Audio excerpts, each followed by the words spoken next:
Video.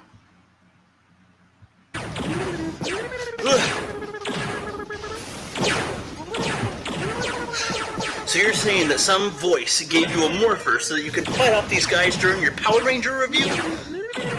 Yep. Yeah, I guess that makes sense. Did you finish it? Nope. I'm about halfway. I need to get to the spoiler section, but it's heavily guarded. You kidding me? Let's do this, Jeff.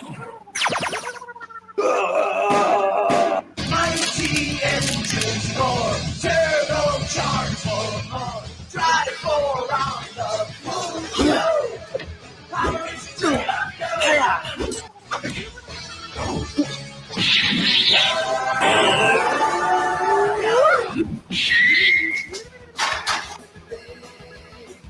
Yeah, that's right.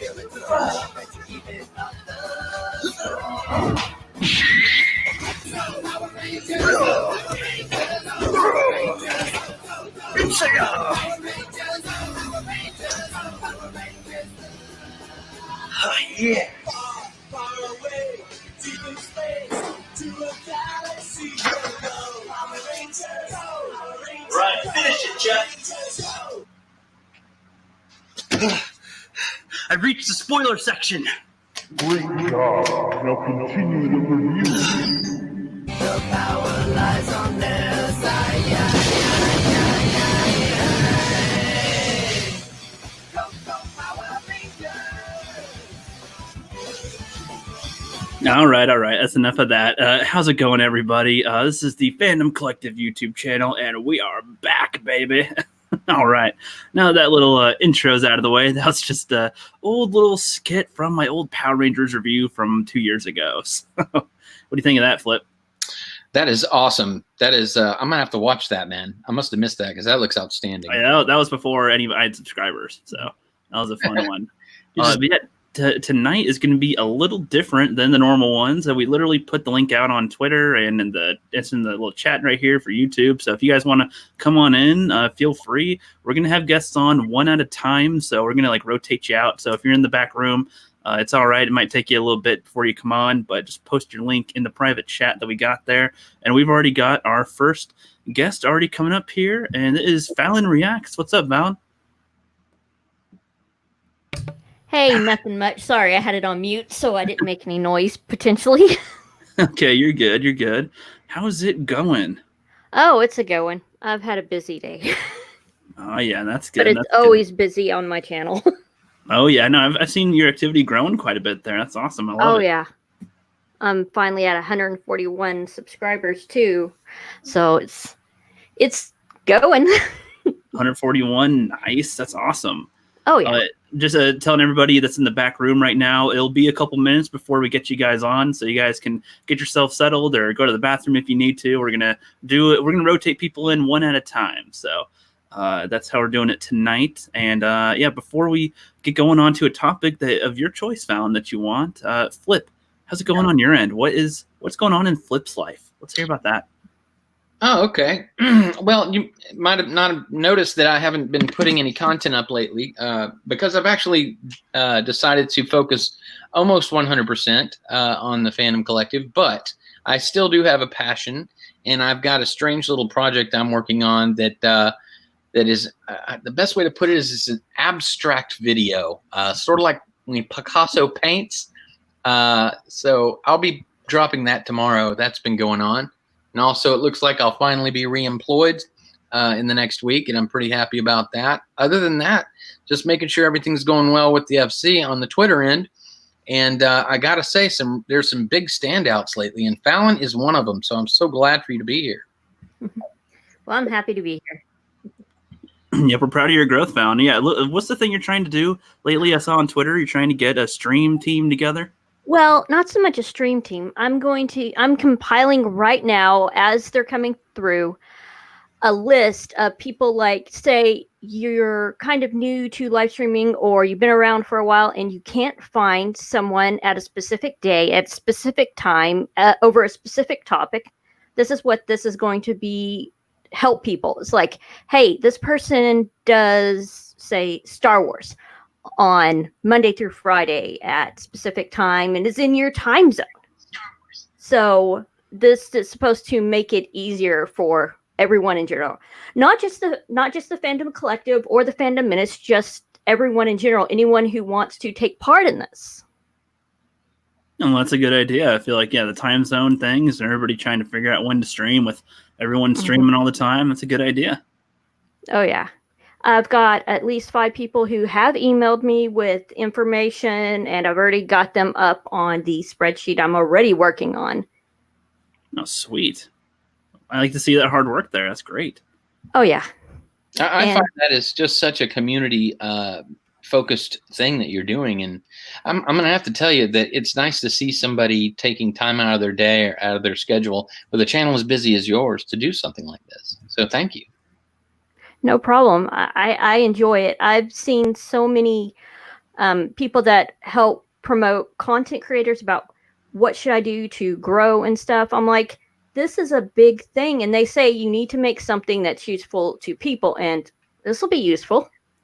If it gets big enough, I will probably do a GoFundMe to at least pay for the website to go up.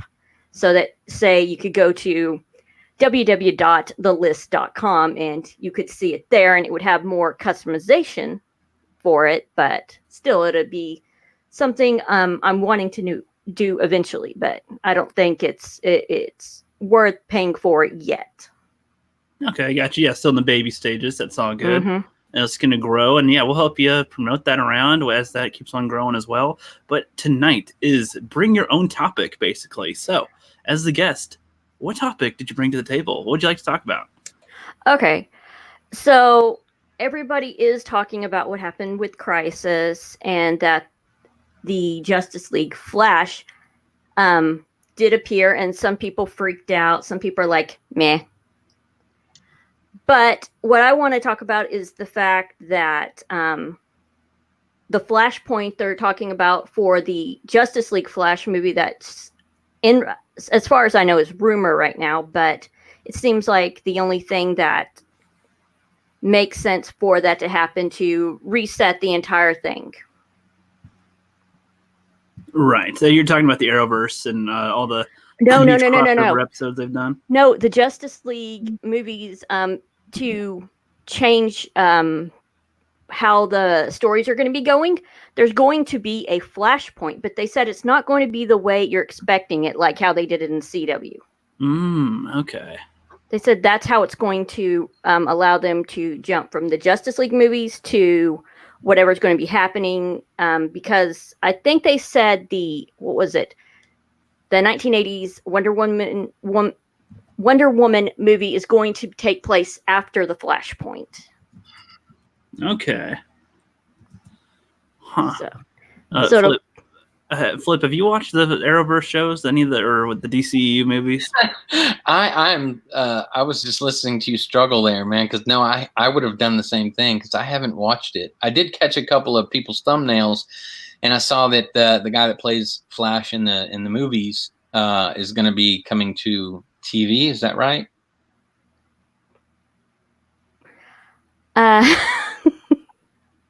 I know what the Crisis Infinite Earth is. I watched it, and I know it's on CW, right? But right. Beyond that, the only thing I've learned is that the guy that played Flash is going to be, I don't know. Okay. Last night, during the 2-hour event, Ezra Miller did have a couple minutes where he was on an episode. I think it was Arrow episode 8, where he was within the, it's not time stream. It wasn't a Flashpoint. I forgot what it's called. Oh, that's driving me nuts.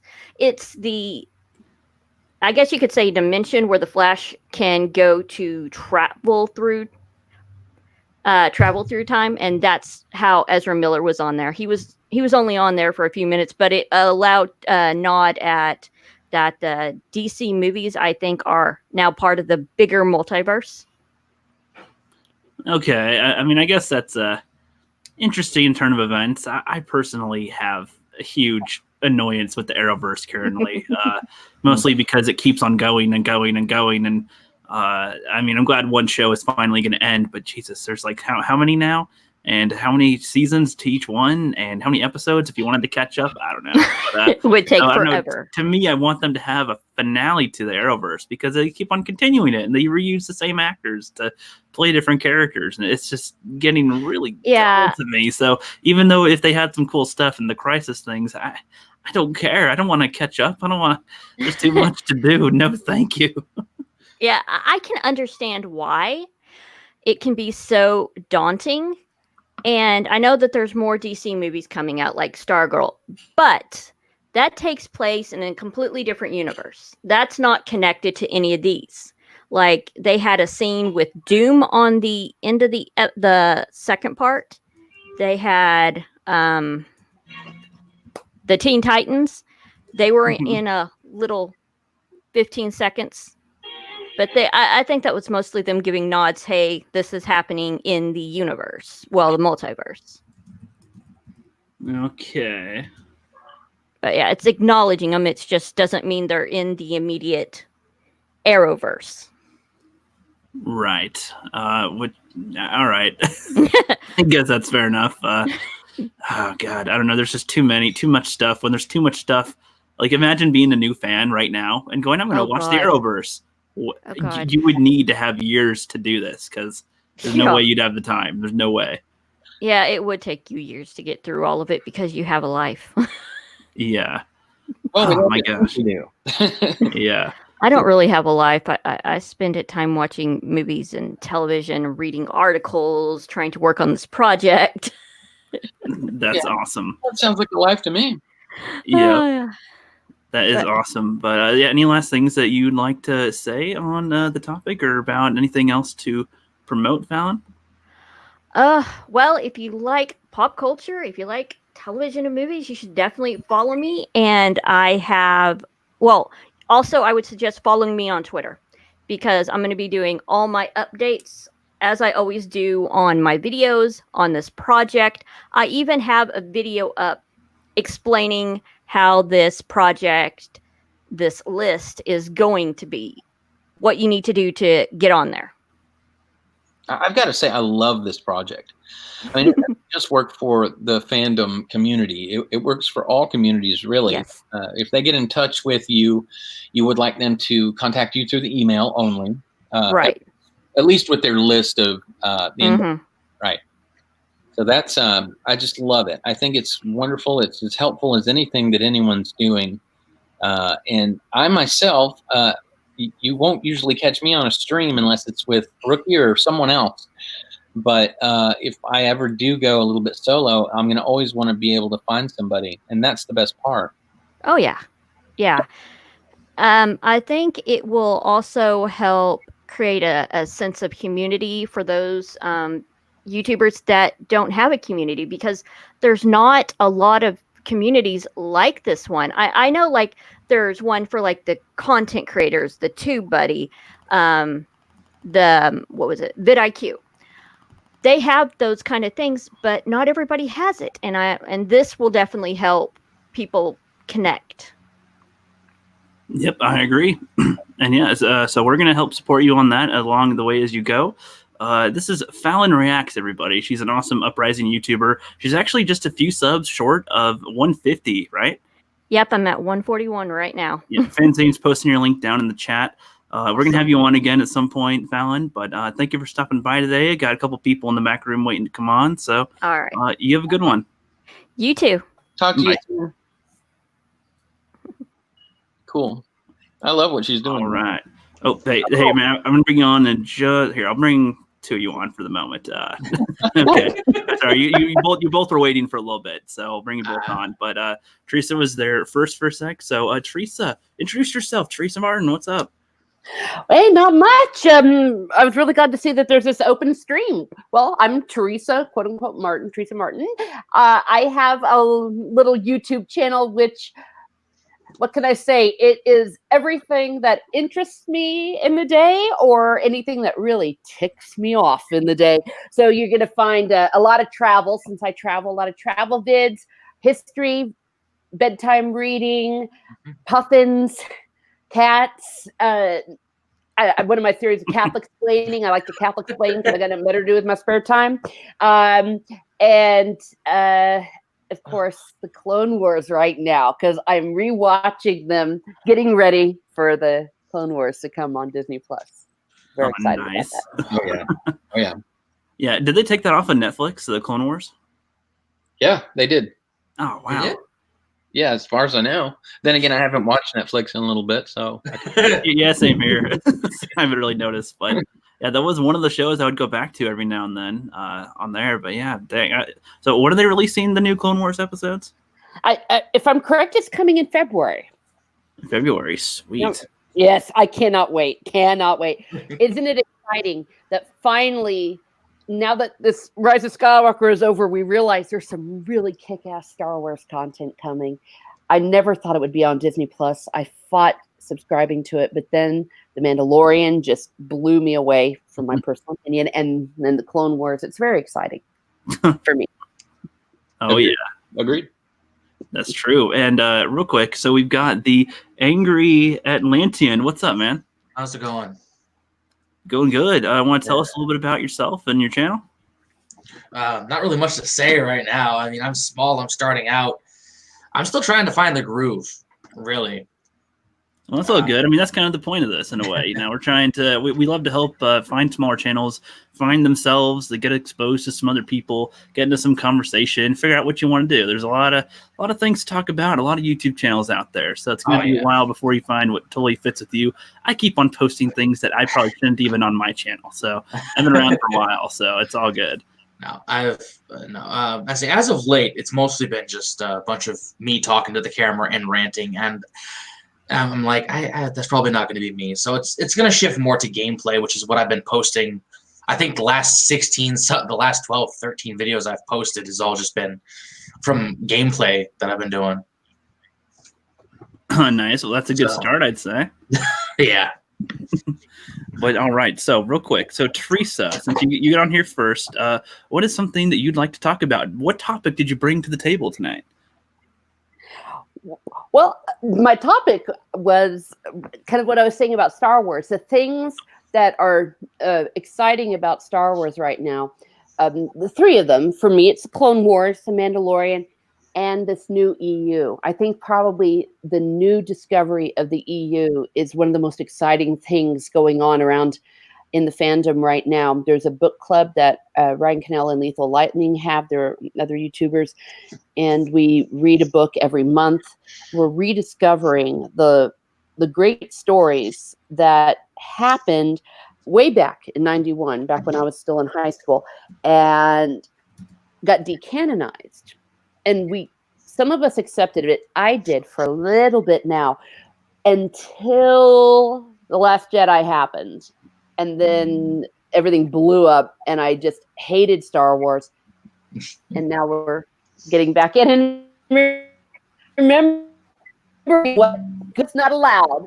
But my headcanon is that the sequel trilogy is fan fiction, and the EU is the real stories, and they are such a blast. Yeah. I think that's totally okay. In fact, with the way that the property rights work, as soon as they got signed away from Lucas, you can pretty much pick your canon, in my opinion, because some people argue it's from the creator, some people argue it's from the IP holders, some people argue plenty of different ways on what counts as canon. So I'd say by now, though, with the different options, you can pick it. Yep. Luke Skywalker and Mara Jade forever. Screw Reylo. It's Mara Jade and Luke Skywalker that are the sequel trilogy couple. I can see you making this speech on a high tower in front of an audience. Mara Jade and Luke are the true beings. Just in a town square, she's on a pedestal. Yeah. Pretty much on a stool. If you see on the evening news, some wild woman in downtown New York, right next to all the preachers, and all the people saying the world's ending. It's going to be me going, but Mara Jade is the true love of Luke Skywalker. Oh yes, I love it. Yeah, so you guys, Teresa, is building her YouTube channel, and she is a great panelist. I'd say she's a great streamer. She has excellent conversation. I've had her on quite a few streams back in the day when I was watching the Karate Kid movies for the first time, doing watch party. She had great insight on all those films. So that was she's a good buddy to watch something like that with, and she has a great knowledge from across the ways. Oh, why, thank you. Yep. And so Angry Atlantean, is there anything else that you want us to call you by for it, or just call you the Atlantean? You can call me the Atlantean. Most people don't know my first name. All right, that's cool. Yeah, I haven't not because it's a secret, just because I haven't really told anybody. No one's asked, and that's fine. You can come up with a fake name for us to call you. We can call you Jim for all. There's another person in our there's a guy in our back room called the Script Doctor, and we call him Bob because we don't know his actual name because calling him Script Doctor gets old. So, just call him Bob. Right now you can call me the Atlantean. It's a lot easier than Angry Atlantean. I haven't changed that. I don't know why I did.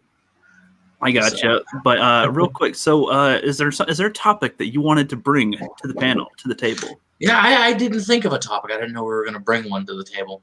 Yeah, that's kind of the new theme we're trying to do. So we on Wednesdays we usually have scheduled live streams, but our guest had to reschedule for next week, so we just kind of made it an open panel night.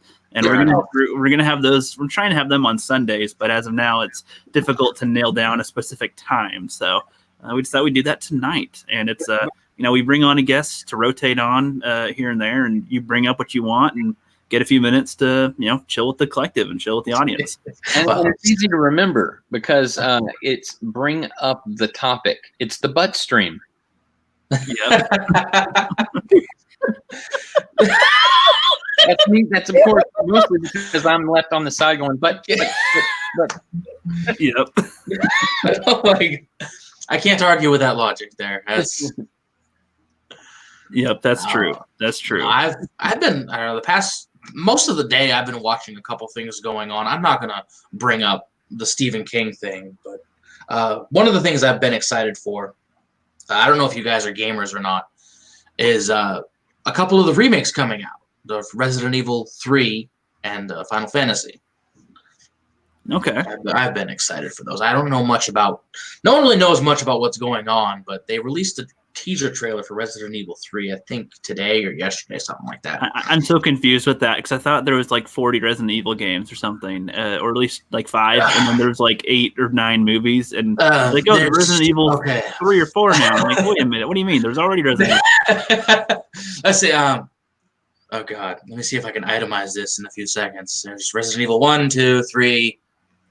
Veronica.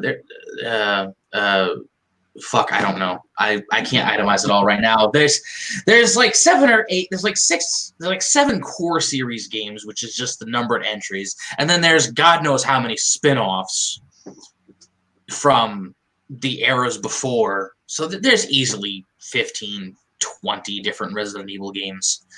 But as of late, they've remade Resident Evil 2, which is actually a really, really awesome game. And they have Resident Evil 3 coming up this year. And then they've been porting Resident Evil 4 for the 5th time in the past 15, 16 years. So that's that's one game that doesn't need a port every generation. But if I say that, I'm gonna get set on fire and stabbed with a pitchfork. So it's like, 4 is not overrated, but we don't need it ported to every generation. And then someone comes up, well, what about the new generations? What if they haven't played it? Find an old system. Yeah, that seems to be the theme with a lot of things these days. Like, hey, it's been 5 years. Make a whole nother round. Like they're going to do that with every movie and game property ever. They've already done it with Skyrim. Skyrim has the 360, the PC. They have it on. Don't they have it on the Switch now? And they mastered it to the PS4 and the modern system. Wouldn't surprise me.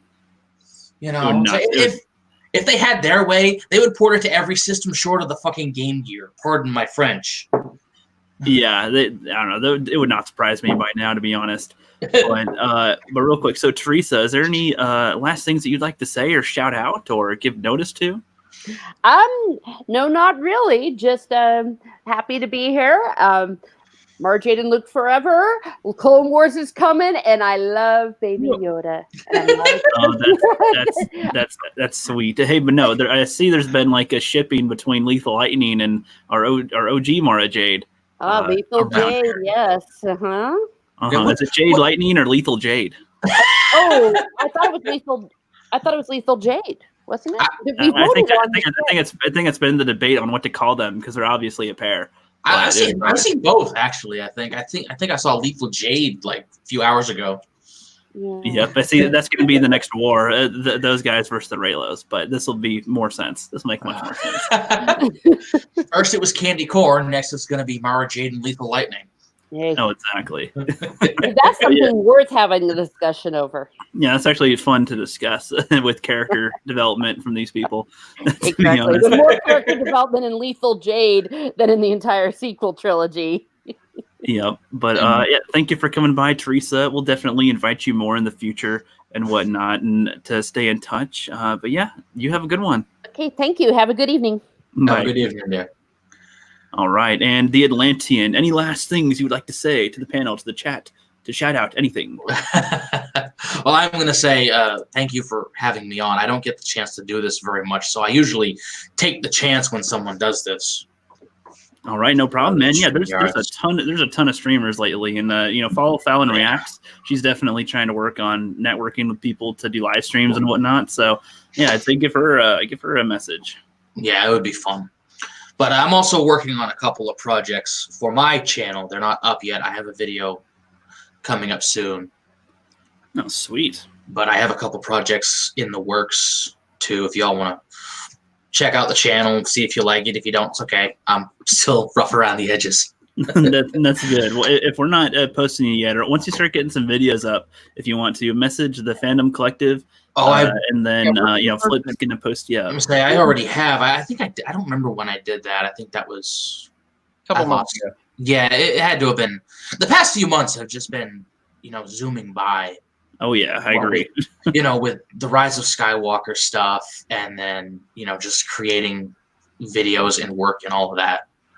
Yeah, you came in at the right time. I'm curious, have you gained subscribers? I'm at 52 right now. Okay. It's a good, it's what it is. It's nice. It's great. And you got a push. Did you get a push when you came into the community? Yeah, I think when I first came into actually doing this stuff, and I spoke to you guys, I think I was at like 19. Okay. So there was definitely a jump. Sweet. Okay. There. We'll see what we can do. We need to. I mean, if you're only 52, we need to get you a little bit more love out there. Well, I need to focus on the consistency too, which I struggle with the time with a full-time job. It's like, okay. Oh yeah. It's draining to try and crank something out, and I don't like recording a video and cranking it out the same night because it doesn't get the, unless I'm in the truck recording on my phone, which I've been doing a lot recently. The truck videos. That's good. People like seeing truck stuff, man. Jeff the Honor Wolf's been doing truck videos before Jeremy ever did car videos. Those get people's attention. So I think better in the truck. You get me on the camera in front of the blanket behind the window. I can't think at all. You get me in the truck, I will not shut up. Yeah, I got you. But that's all good, man. Hey, we'll see you soon. Thank you for having me. We're gonna wish you great luck on your channel and stuff. And thanks for coming by, man. We'll see you later, man. Later. Take care. All right, now we got this guy. God, like we haven't seen enough of this kid before, Oh, come on. Just kidding. Fine, I'll show my face.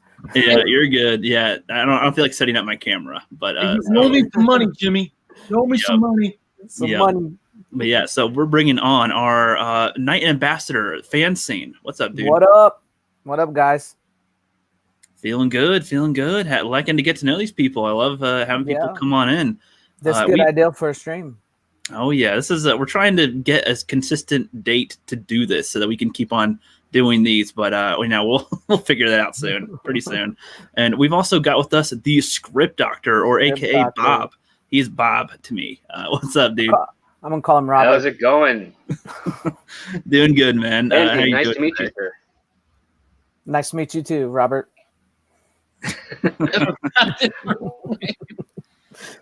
Oh yeah, but yeah. So I talked to Script Doctor so many times on other streams, and he is one of the best. He needs more subscribers, guys. He is really talented and has a lot to say and has great insight on stuff, especially with film. Well, thank you. Yeah, sure. Subscribe if you want. That'd be great. It's obviously subscribe to these other guys first. They're far more creative than I am with some of their content. So priority for them first. I'm just having a good time with the hobby and checking out all these cool channels to sort of keep my head from being so far up my butt while I work in Hollywood that I can breathe.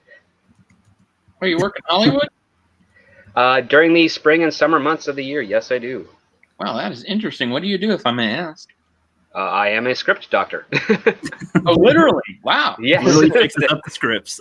Well, that is this isn't a guise. I literally get to do this. I fight tooth and nail to get the assignment works while I also pitch my own stuff. And yeah, so that's what I do. Incredible. Any projects you have previously worked on that we might have known about, or? Things that you've probably seen, but I'm not allowed to talk about for two reasons. One, an NDA, and the second, I do need to remain my anonymity.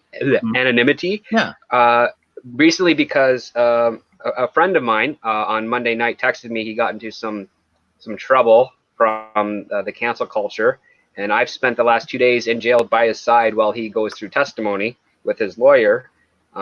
Because it's not a great environment right now. Ooh. So yeah, it was more affirmation. Good thing is that I was not the only one there to support him. There's a bunch of other people there. He's no longer in jail right now. Things are now going into an investigation, and he's cooperating with it. And I'm wishing him the best of luck because I've known him for 20 years. I don't believe he is. I'm not going to say any more about that. I just don't believe he's guilty of what he's being accused of. But it's just more reason for me to remain anonymous for the time being, just because that's why you are. I bounce between two countries. Yep. Yeah, I bounce between two countries. I work in Canada in the film industry as well, but also at a publishing house, and then I also work in Los Angeles during the summer doing my hustle. And I just don't want to go through that crap right now at this pure point in time. If it goes away, I will happily reveal myself and show my name to the world and get all the clout I can from that. But until then, I'm just gonna be this way where I can be a bit more free with expressing my opinion when I see not the best of quality things or stuff that I think is really, really great. For instance, I saw Phelan was talking about the Crisis on Infinite Earths. I thought it wasn't that wonderful of a special. They got the most out of their $1,000 budget for those 5 episodes, I'll tell you that. But yeah, it's just, well, I know a lot of people love it, but it's not my thing. I think they could do better. I know some of the crew members there, they should be doing better. That's I share that sentiment as well, man. I can't stand the Arrowverse as it stands right now. I feel like they had good roots and just they keep on dragging it out, and it's just getting worse and worse as they go. Yeah, they really missed a boat for scoring woke points with Green Arrow. Yeah. They try to make him so much like Batman that they forgot what the core was, and then when society is, at least the loud part of society, is gearing towards the woke aspect, they've got a Green Arrow character, so they decided to kill him off. Yeah, of course. So I've always kind of fun that it's because of their lower budget that everything looks like it's been done on a soundstage. Not a lot of on location shots. Not anymore. Usually for your first season, that's where all the money is. And then with each subsequent season, the budget gets slightly increased, but the problem is the expenses also increase. So actors get more money, writers and producers get more money. And so that money is going to individuals and not really the show. So that's why you see a decline in a series, right. Especially in the 22 episode range. Is that why they keep on reusing some actors quite a bit? And like I noticed for a while, they had a lot of actors that starred in the Spartacus TV show for a little bit. Yeah. Like they had Crixus play as Slade and Navia as Amanda Waller. Spartacus was in the Flash for a bit or friends. Something. Yeah, I might be coming across a little too loud. I apologize. But there may be, there are friends, casting director friends across both of those old shows. So they just bring them over to this new one, especially since some of the locations are pretty close together. The Arrowverse stuff is all shot on the same soundstage. It's been broken up into a bunch of different areas, and a lot of sets are repurposed and changed over for what they do, but they are shot pretty much at the same time. I think there's like very little overlap, but they're pretty close together. And they use the exact same exteriors, which is like this downtown area of British Columbia, near Vancouver, but not quite. Yeah. And yeah, they really know how to pinch their pennies there, which is good on one aspect with regards to forcing writers to be a bit more.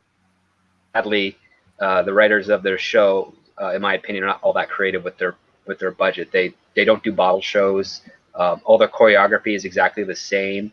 Because I was watching, oddly enough, I was watching the 2-hour special in jail last night because it was on the TV, and and some of the cops were laughing at it too because they're like, it's so ridiculously and stupid. And one of the guys who was there was remarking how they did this montage with Oliver Queen, like Stephen Amell, doing all these fight scenes like back to back, and the officer next to me was like, wow, it looks like it's just the same fight repeated over and over and over again for every shot because they all move in seamlessly. And it's like, yeah, it's a choreography. It's like fight scene number 3. They have like 5 different ones, and they just pick which one they're going to do for that episode, and they run through it. And it's usually like the hero like moves to the left, then to the right, does a duck, then throws a punch, then does a left kick, and then does a duck again, and then an elbow. And it's like paint by numbers stuff that they can whip out in like an afternoon.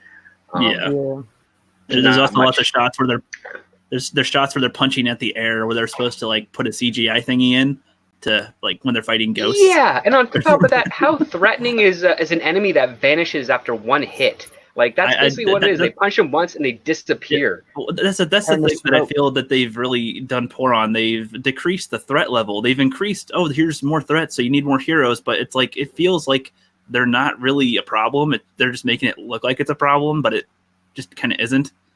It's a lot of numbers, but it means nothing. It's like they take the 300 strategic approach from the Spartans and then just amp it up to 1,000 and be like one hit down and then move on to the next. And I'm like, yep, we'll flick you and you're dead. Flick you and you're dead. Yep. Exactly. It's so silly, but I mean, it's got its good ratings. I mean, for an off-brand network because it's not major like the big 3 used to be, and also like he's somehow a miracle worker. He's got the most shows produced at any given time right now than any other producer I know of, which is incredible. Like how he's able, but you can also see the shows suffer because the balancing act is just it's not the greatest. Yeah, true. I mean, I could do a whole live stream on talking about the Arrowverse, honestly. I might do that soon. I'm trying to see when Sid Kryptonian's available because he and I were going to talk about the Rise of Skywalker, but then we just ended up talking about the Arrowverse for like an hour, and it's a lot easier to talk about that. I went in on that. Yeah, I'll try to set that up. Likewise, because when I was bouncing between before I started getting my more routine stuff, when I was bouncing between, I submitted a bunch of spec scripts to them because like second season of Arrow was actually kind of good. For what it was, and I thought, I got this cool little twist that they like because they like spinning it off there, and I sent it off and no response, not anything. Oh no. But man, yeah, seriously, we could do this all day. I feel like we could, with you, Script Doctor. Every time I want to stream with Script Doctor, I think it's gone at least 3 hours. I feel like even when it's on Midnight's Edge or here or wherever we're at. But is there anything that you want to say? Any shout outs? Any videos coming up or whatnot you're working on? Subscribe to Fanzine. He does some pretty cool content. I've seen him on Twitter too as well. So go over there. Well, I mean, I got to stay with my brethren of glasses and geek knowledge. So you're right up there, sir. That's perfect. The only choice. Of course, the only choice. The only choice. Yeah. Pay attention for my channel. I haven't posted anything in the last 2 weeks because I have been actually doing some polishes on some scripts that are being shopped around by other writers that I know. So that's been occupying some time. I should be getting my Chapter 7 review of Mandalorian out hopefully Monday, followed by Chapter 8 later on that week, and then I'll do a season overview of it. And I'm probably going to be the only one that enjoys the show but has a lot of nitpicks and negativity towards it based on how much they spent and what we got. But outside of that, yeah, feel free to check me out anytime. I'm not going anywhere anytime soon. And subscribe to all these wonderful people on the panel. I have one last question for you, Script Doctor, and I just have to say it's just absolutely so intriguing to know that I don't know how I missed this, but that's really awesome that you work, and you don't seem particularly thrilled being involved with some of those people, but it's intriguing on my end. Would you be able to say who you do not work with, but who you admire in the industry? Yeah, there are a few people that I admire. I really admire Bob Shea, the guy he brought us Lord of the Rings, New Line Cinema, Freddy Nightmare Krueger. on Elm Street films.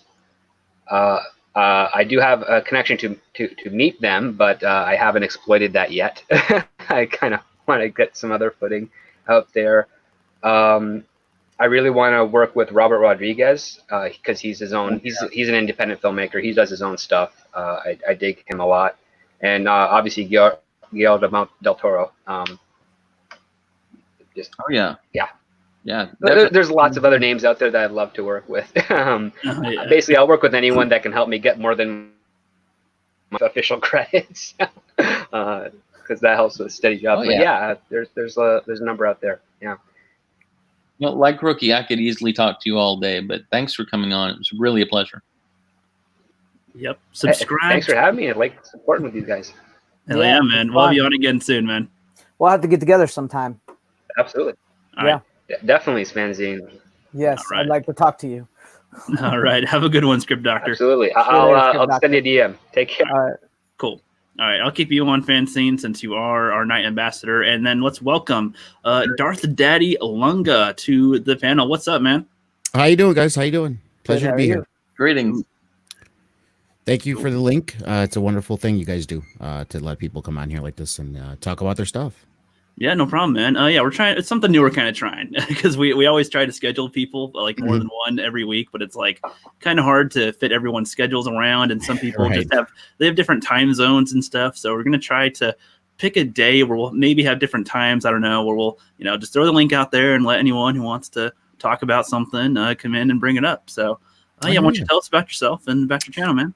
Yeah, sure. I mean, my channel's fairly new. It's 2 months old. I mean, I'm really happy with the growth. I'm just like just over 540 subs, almost at the 2,000 hours.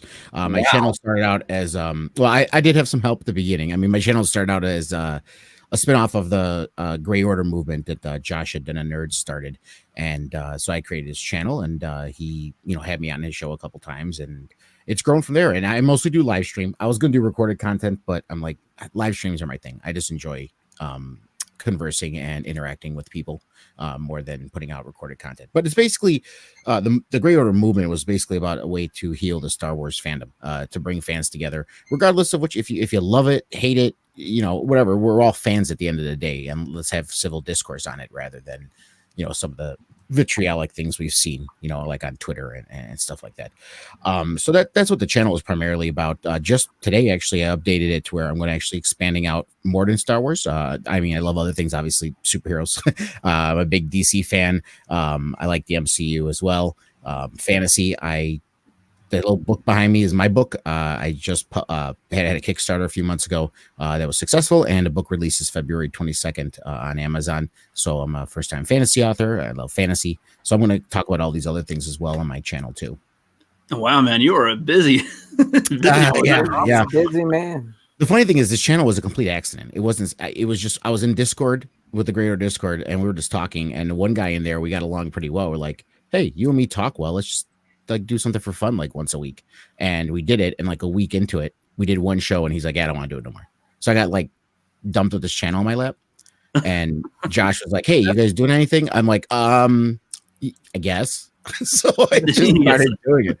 Next thing you know, for 2 months it's grown big. Now it's like, well, I can't just stop now. I guess I gotta keep going. Ride the wave, man. Oh yeah, I get it. What's your channel? The Gray Council. The Gray Council. I've heard of you. Thank you. Do you I haven't actually run across you on Twitter yet, but definitely I'll DM you and we can get something started for you. Yeah, sure. Are you doing some stuff with who are you doing stuff with? I'm sorry. Well, the Great Council is just me, the channel. It's just me. I was with someone else. We started it together, and literally we did one live stream, and then he quit. So it was just me. And it had nothing to do with me and him. We didn't have any disagreement. He just, I don't know, he flaked. But whatever the case is, so it's just me on the channel. Now I do have guests on like pretty much all the time. I work with Mad Max Mandalorian all the time. Me and him stream together all the time. I'm on his, he's on mine. Josh at Den of Nerds, I was just on with him today and yesterday. And he's come on my show. I've had Odin from Geeks and Gamers on. I've had Star Wars Only. So I've been talking to a lot of people, and I'm actually kind of humbled that they're actually like, 2 months it came out of nowhere, and people are actually like answering my DMs. So I'm like, hey, well, thank you. I appreciate that. That's community. Sorry, I didn't mean.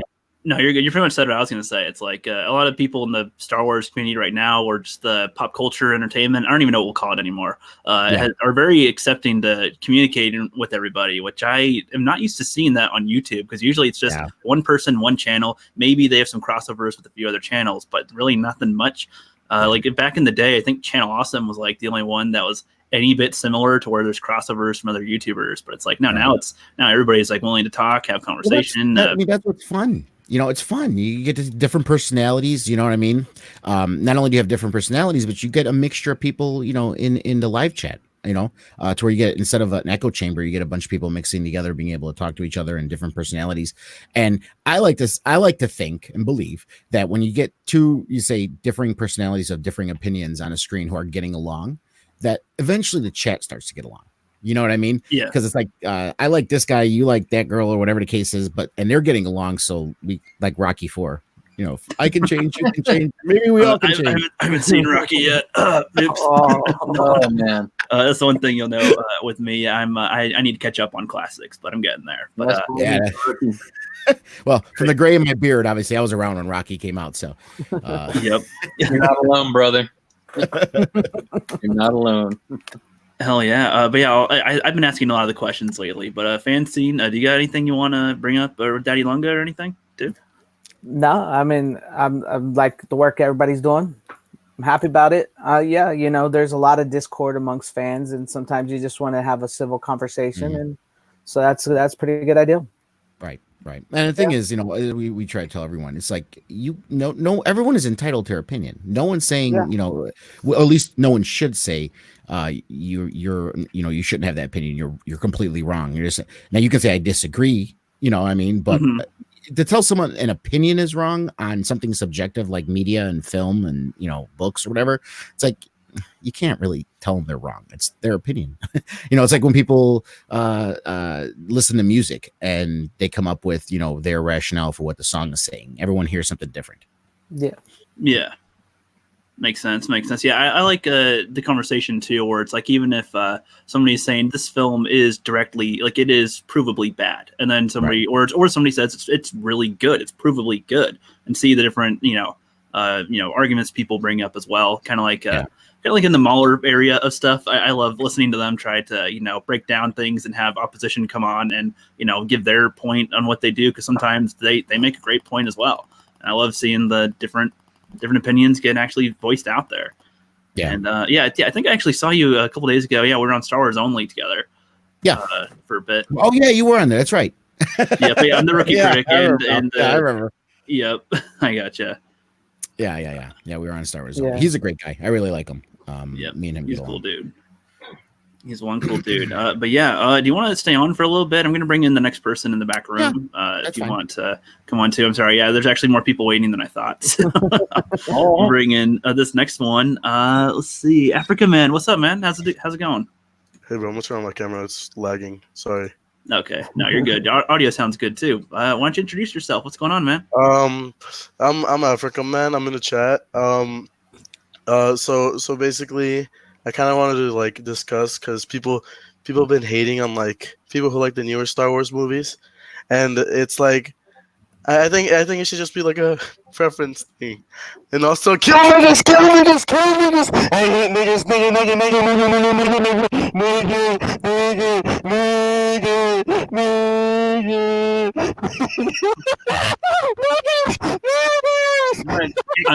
I'm sorry, I couldn't understand a word Yeah, you were I- just he's- saying. he's- It was he's too just- loud in he's the Kill mic. niggers, kill niggers, Yeah, kill niggers, kill All right, niggers. dude, no, Get dude. him out of here. Get him out of here. Get him Dude. out of here. No. Yep. All right, that was dumb. Okay. Also, he was clearly not from Africa. Yeah. No. Yeah. Well, that clearly. was the point. He just wanted to be a douche. Yeah. Mm-hmm. All right. That was fun. Let's see. The ambassador, what's up, buddy? Ambassador. Greetings, gentlemen. Good to see y'all again. Darth Lunga, good to Darth Lunga. It is honestly a pleasure to meet you, sir. I was actually on the stream with you and Max. I was in the chat. I wasn't on the stream, honestly. Yeah. But I was listening to this was a few days ago, and I want to say I like what you and Max are doing over there. I like your point of view. I don't necessarily always agree with it, but I appreciate your conviction. I appreciate and respect your position. So Thank you. Thank you. I You're appreciate welcome. it. You're welcome. I'm kind of in the camp where I don't particularly care for the Disney, the prequel trilogy, the sequel trilogy, but I'm minded as you and Max or anything, or at least you're entitled to your opinion, and you're welcome to, and you're welcome to have it or anything. So, but yeah, thank you all for having me on once again. And that last guy, what an idiot! Yeah. There. Pretty much. I think he was 30 years old, so Uh, that's what you get. Yep, I guess I should. Unfortunate. I guess I should expect that. I do apologize, Chad, if your ears were blown off for that for the moment. Luckily, I think he was The so loud sad to the thing mic. I think he wanted to be anonymous and just spout I racial. know he was stuff, like, "Oh, but shoot him on camera." Yep. pretty much. Yeah. Gotta put himself on camera. What an Yeah. idiot. What an idiot. Yeah. But yeah, I And guess yet- I should be ready God. for that. I wasn't expecting that, so I was like, Yeah. "Oh, okay, it's another Crazy. person." And I it's like, kept. "No, no." I was wondering, Rookie, when you're Ridiculous. like, "Come on, boot him." I was trying to. I knew what he was going to do. Right, I saw it right off. But he was screaming so Yeah. loud that no one could even hear me. Yeah. So. Yeah, couldn't understand But- it first. But you know what? I'll turn my camera on. That way everybody can see me, because I don't think anybody, except for maybe a fan scene, has ever seen me. So, hi, Well, that's good. Turn it Nice off. to meet Turn you, it buddy. this is the ambassador in all his glory. But the thing I wanted to talk about for a few minutes on here, I recently binged The Mandalorian. I did a short overview video on it. I'm actually going to be doing a couple more videos on it. But there was one topic in regards to The Mandalorian I didn't want to talk about or anything, if y'all have a few minutes. And that's the issue of the child, or the yodeling, or AKA Baby Yoda. Baby Yoda. I understand people like that name. It isn't accurate to the character, because that is by no means an infant. I know that's kind of obvious here, but for the next, like I said, the next couple minutes, I wanted to talk about the yodeling, for the simple fact that there is more to that little creature than what he appears. And when I binged season 1, I split my time between the Mandalorian and the yodeling, and I was watching how he interacted with some of the other characters that the Mandalorian would come across, in particular Cara Dune, and even Cara Dune. was it Cara Dune? Yes, Fancy, we know you big horn dog. I'm a man. She's a woman. Exactly. Obviously, we all are here. She's a woman and a half. But the thing about the yodeling, or the child, that I found interesting is I don't think he's as dumb or as naive as he plays off. And I know this is something that people have touched on before, but I really have spent the last several days mulling this over. And what I find interesting about the yodeling, or I call it the child. Yeah, easy over mode, 50-year-old baby, not really likely. He might, the child, if he is in fact a child, might be 50 years old, but he does not have the mentality of a child. Because just in the way that he interacts with Quill and with the Mandalorian in particular, and also with Cara Dune and even IG-11 and that one mechanic there on Tatooine and Mos Eisley. I get the very distinct impression that he is much like his predecessors, namely Yoda, because the thing I've noticed about the yodeling is he's almost examining or observing everyone around him, and that honestly to me speaks to a much higher level of maturity and intelligence than that of a simple child or something that would have a childlike mentality. Now, I know some people say that human babies are relatively perceptive, and that may be true. But the simple fact that the yodeling, when Cara Dune and the Mandalorian were arm wrestling there on the Mandalorian ship, the Razor Crest, and at one point he perceived that the Mandalorian might be in danger. Now, granted, he was in error, or maybe he wasn't, for the simple fact that he actually used what could be perceived as a dark side power in terms of force choke on Cara Dune. And that tells me that this creature is not all that he is perceived to be. And I just want to know what y'all might think about that. I have a counter for that. Okay. I do have a counter for that. Well, first of all, the force choke isn't necessarily a dark side power. We just only see dark side users use it. Force lighting is what's considered a dark side power. Force choke, we just don't see them use it, but it's really kind of a variation of force push. That's all they're really doing with that. But as far as him being a child and everything, the one thing, what do we know about the species? Very little. But we do know they have very, very, very high force sensitivity. Yes. And what we do know about the force, especially the living force, is it speaks to you. It speaks to you. If you're really in tune with the force, it can tell you your surroundings. It can let you know of danger. It can let you know it's super spidey sense, to the nth degree. And I feel, even though he's a child, and that force choke thing to me is a reaction of a child who doesn't know what's happening. Okay, he's just acting off instinct and feelings rather than more advanced processing. But the force tells him what's going on. Like the force heal, for example. People were like, "Oh, he just figured this out." Well, no, he tried twice with Mandalorian, and he wasn't able to do it. It was the third time with Grief that he was able to do it. So it's something the force was telling him this person is in pain, and it was telling him this is how you should do it. He tried until he got it right. So I still think he is a baby. And when I say baby, we're not talking about infant. We're talking toddler, 3-year-old, something like that. 2-3-year-old toddler kind of stuff. Because he does hobble, he just bounce around and he toddles, it's not like he's an infant. So that's how I see it, at least. That when you think about the living force, and especially with how in tune they are with it, that the force does speak to them. Now, you did say something that's pretty intriguing, because Yoda himself did feign acting like a simple-minded person when dealing with Luke. So that's a pretty valid thing to think about. And if you get deep, it could go that way. I mean, I'm not saying it's impossible. That's pretty valid assessment there. He was being trained as a military weapon. Yeah. Yeah, because we get the impression that this had been some sort of high-level imperial experiment of some sort. And Mega J1 and everything, he made a point and everything. And this is something I was actually going to touch on, but didn't get a chance to.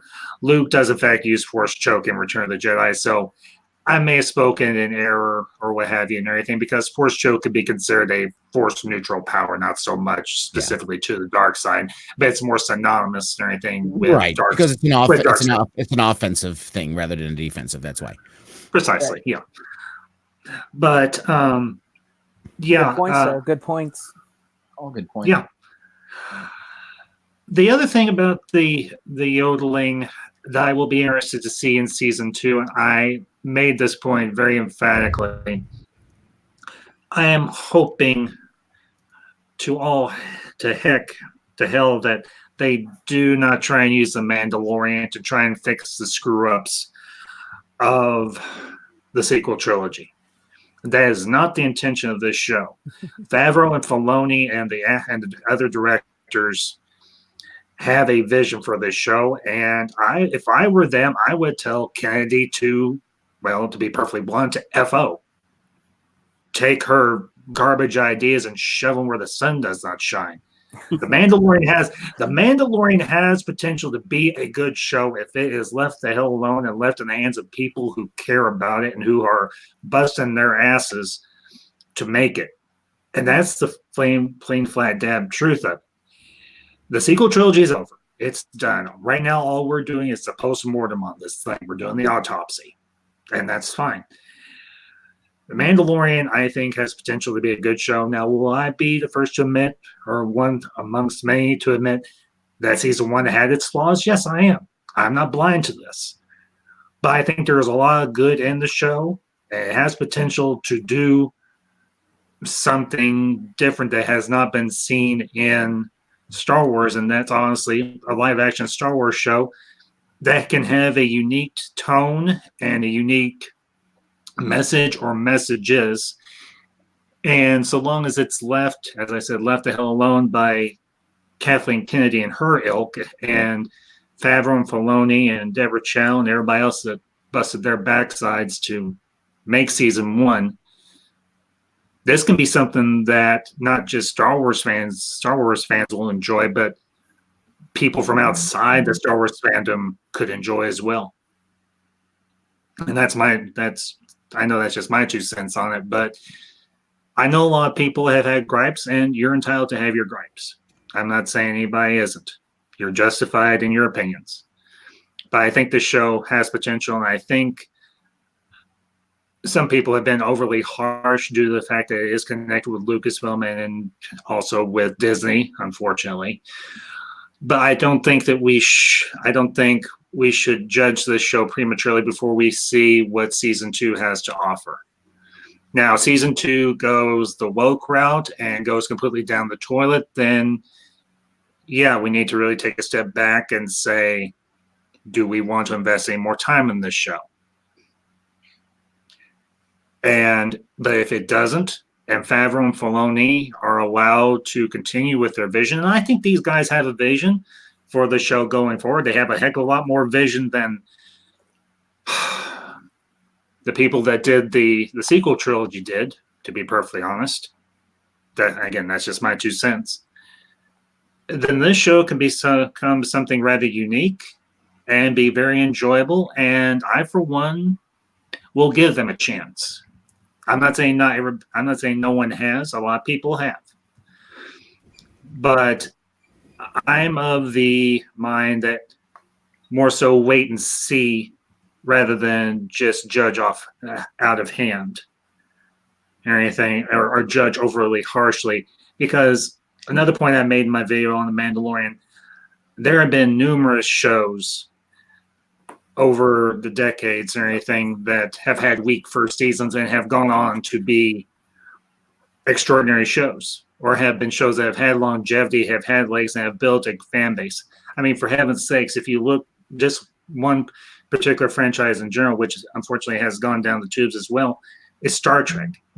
Now, some people may say that Star Trek, the original series, wasn't the greatest greatest first season in television, but it had potential, and it grew a fan base, and it grew a following that in one form or another still thrives to this day. And another show that I can name off the top of my head is Buffy the Vampire Slayer. That was another short season 1. It only had 12 episodes, but it grew a fan base, and it has, for the most part, remained culturally relevant in some aspect or another. I, for one, am a Buffy fan. Have been since I was in high school.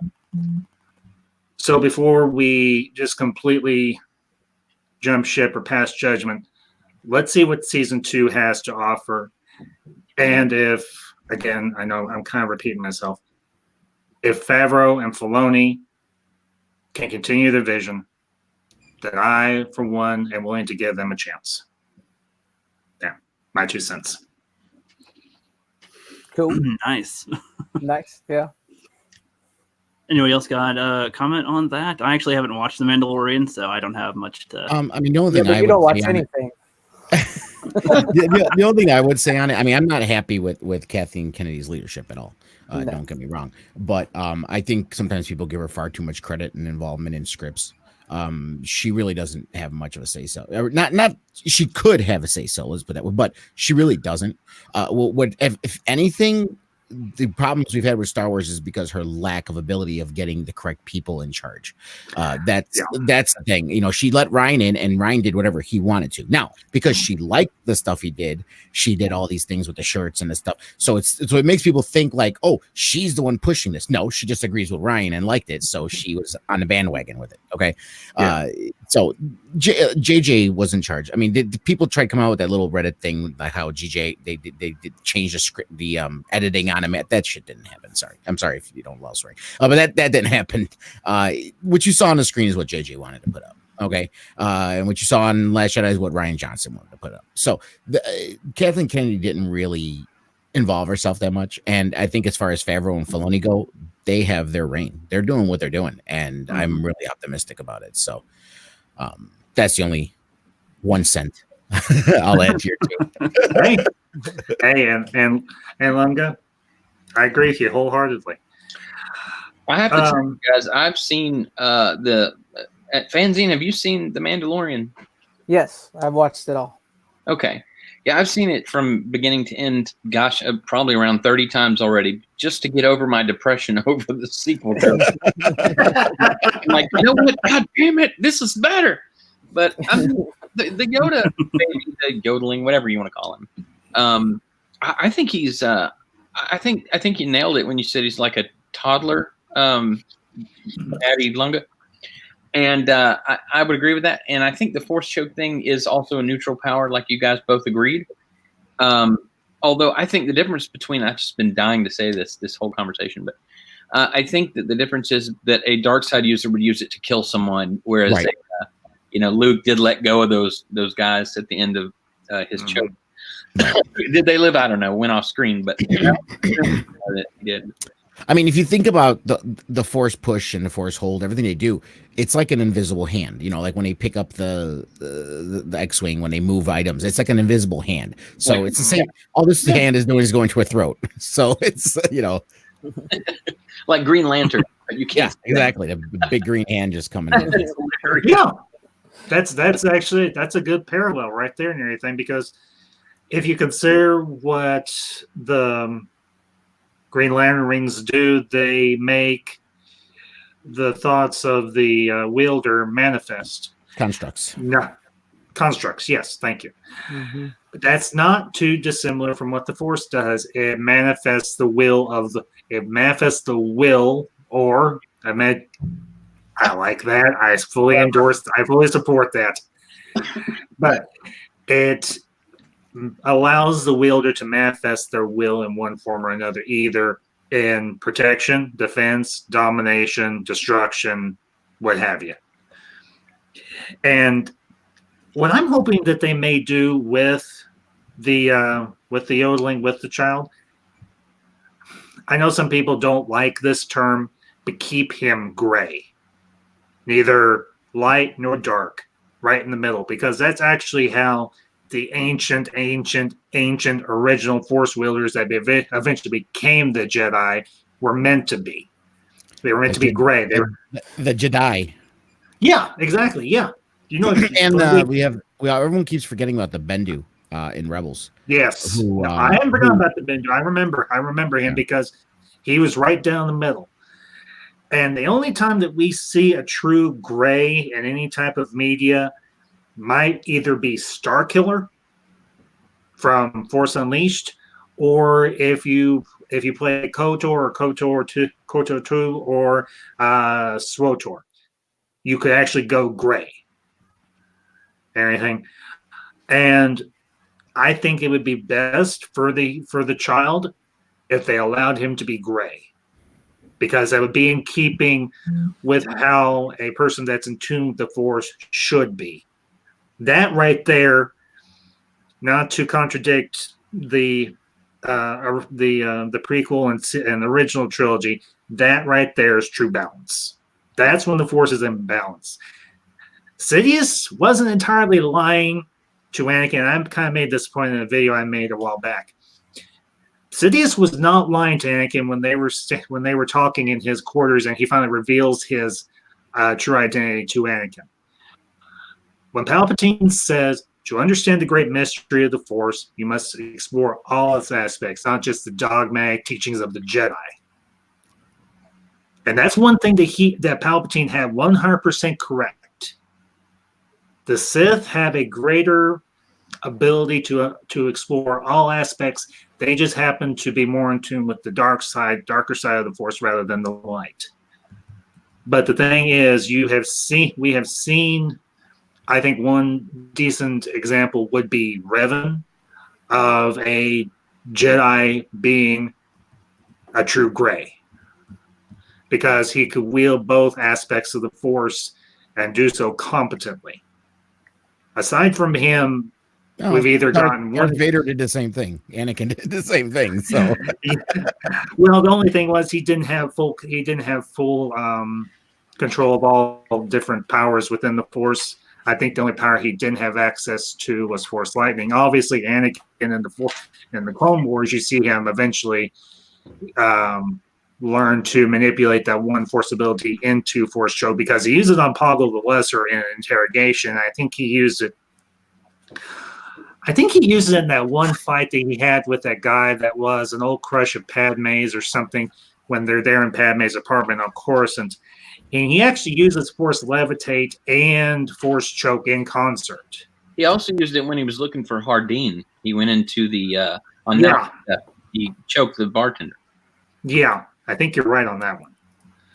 So, Revan, Anakin, until his fall, you could make a good argument that both of those were a decent approximation of what a gray Jedi, or along the same lines of the ancient Jedi, were. That's the thing I love about. That's the one thing I kind of fixate on the Force, is the metaphysical aspects of it, and everything, and how it works and everything within different people, and just the nature of it. I mean, I love the movies and everything, but the one thing that I'm eventually going to do on my channel is I'm going to do either a live stream or a series of videos on the metaphysical aspects of the Force. I kind of touched on it in my, I'm going to say, my poorly titled video, Religion in the Force, or Religion in Star Wars. Because I think that would be a fun rabbit hole to go down and see where you come out at. So, well, I'm definitely looking forward to the new Clone Wars season. We are very close to that. Yes. And that's how I viewed the Reiko Hardeen episode, because I've been watching Clone Wars like ridiculously a lot. Yeah, we're just about a month away. Yeah, a month away. Yeah, is it February 15th it comes out? 17th, I think it was. Something like that. 17th? Yeah, I think it says 17th. Something like that. Somewhere around there. Yeah. Yep, I think so. All right. Since I don't have much to comment on The Mandalorian, but I don't know if you guys had anything else you wanted to say as well. Mm-hmm. Oh my God, it's looking amazing. Cannot wait for the next season. I'm torn in two, guys. I'm really torn in two, because I'm so sad for what's happened to my childhood heroes, and looking at what's coming. If things can continually be, if they're consistent with the character development and the stories and the plot, I don't care, as long as they do those items and they don't make agenda a big issue. I think I could really come back to Star Wars. Right now, the only thing keeping me from just completely, leaving the entire thing is The Mandalorian. So I don't know about you guys, but that's where I'm at. Yeah. Nice. I mean, see, I guess I am the more forgiving type, and the reason why Star Wars is weird, and I've said this plenty of times in other streams, unlike other properties, Star Wars hasn't rebooted. Okay, it's been continuous for 40 years, going, with big time between things. Star Trek's been rebooted.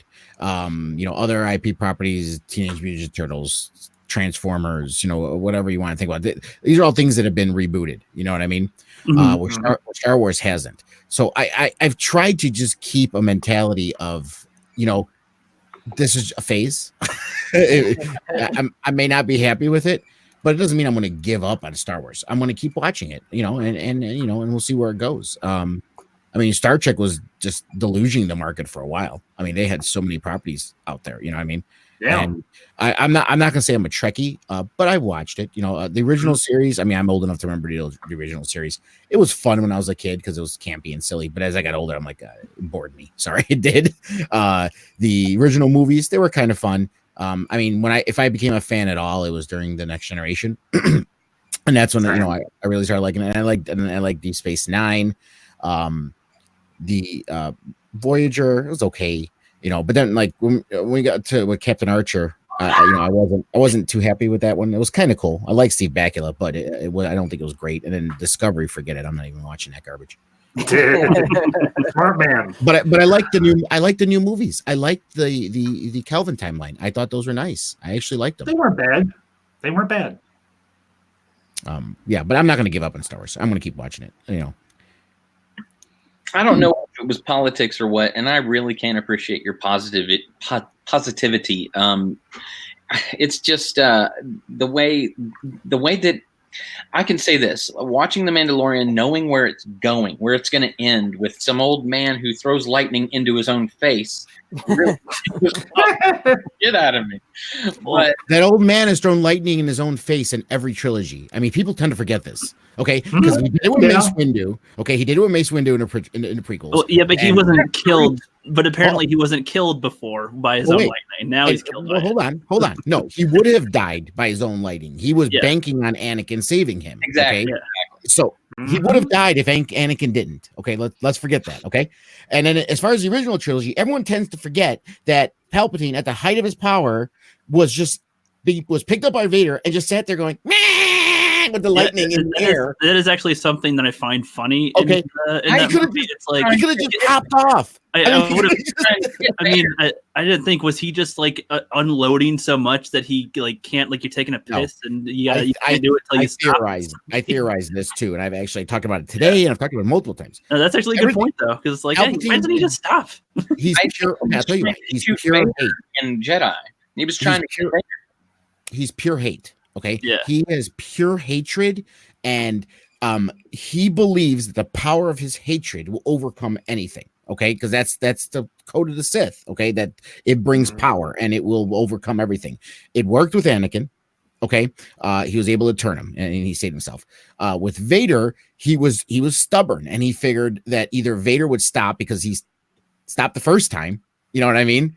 And he didn't. Okay, and I talked about this too. The theory. I think honestly, Palpatine in the Rise of Skywalker, if you look at him, he was a reanimated corpse. I really think it was just the power of the Sith through a reanimated corpse. So he wasn't technically alive. He was coming back alive when he started draining them. The way you look at the eyes, he's a reanimated corpse. And as far as Rey doing it, when she was reflecting it back, it was the same thing that Mace Windu was doing, because they couldn't kill him, because if they did it, they'd be doing it out of hatred.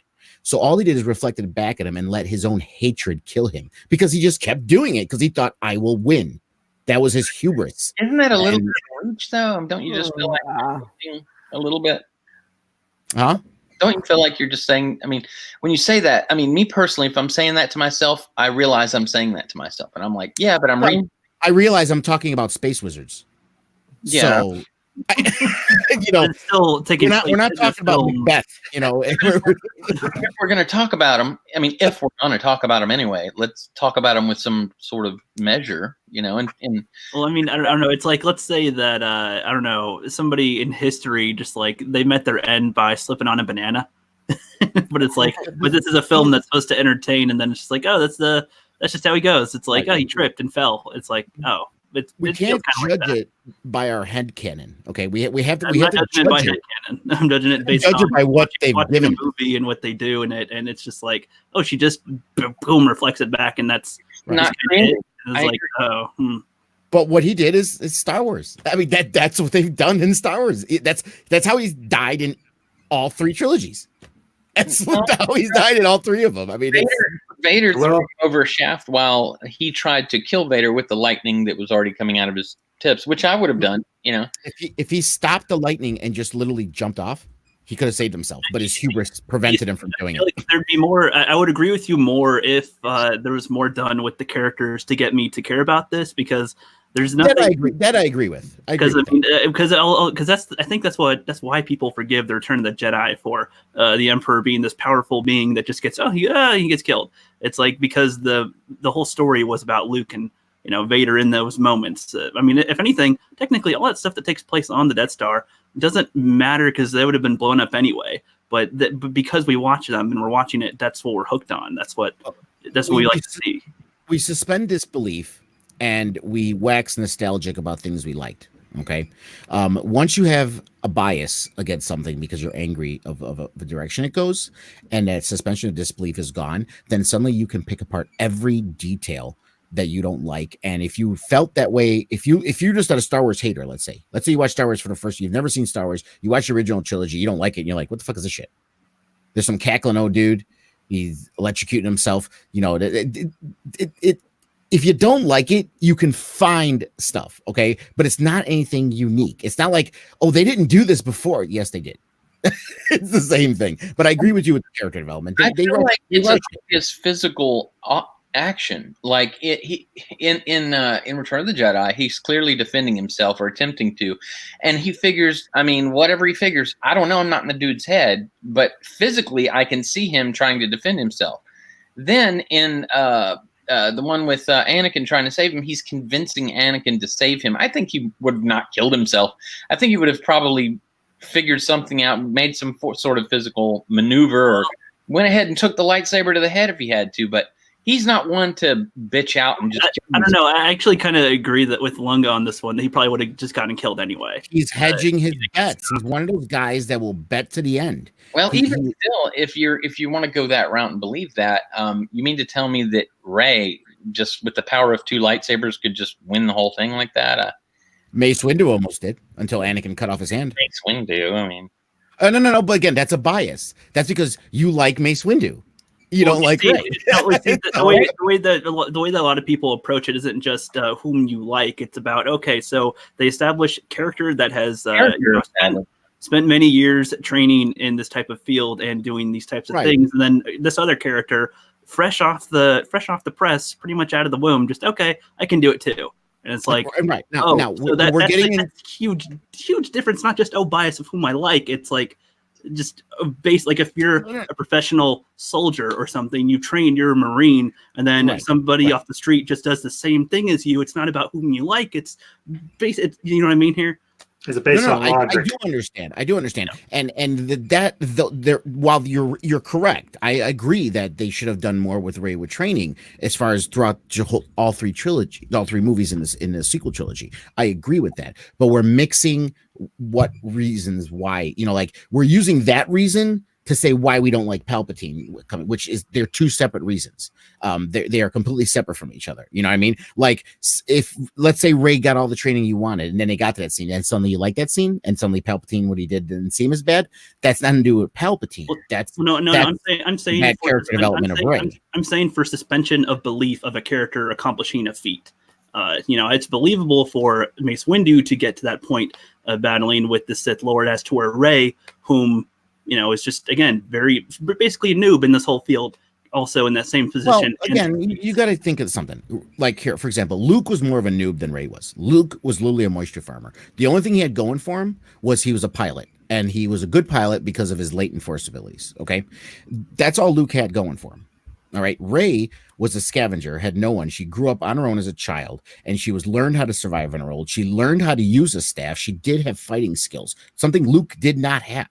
Okay, she already had those skills, and that was developed in exposition in The Force Awakens. Yeah, you see that from the get-go. Okay, so she knows how to use these things. That's why, like, they show her switching off from like the staff to the lightsaber, because she's like, oh, I can figure this out. Like when she was I hate The Last Jedi, but when she was training by the Rock in The Last Jedi, she was doing moves that she would do with her staff, and she's like, I can do this with this thing. Okay, so the fighting skills are there. Okay. Now, as far as the Force, you can make a rational assumption and say, well, maybe she was just stronger with other people. Now, I don't buy that. I think they should have had her train more, at least in her force abilities, above anything else. But at least as far as being a fighter and knowing how to get by and knowing, call her a complete noob is kind of a fallacy because it's not. They did that exposition in The Force Awakens to show you her character and what she's capable. How do you feel about her piloting abilities then? Her piloting abilities? Well, I kind of figured this, but it's actually in the visual dictionary. Those were a bunch of down star destroyers. There was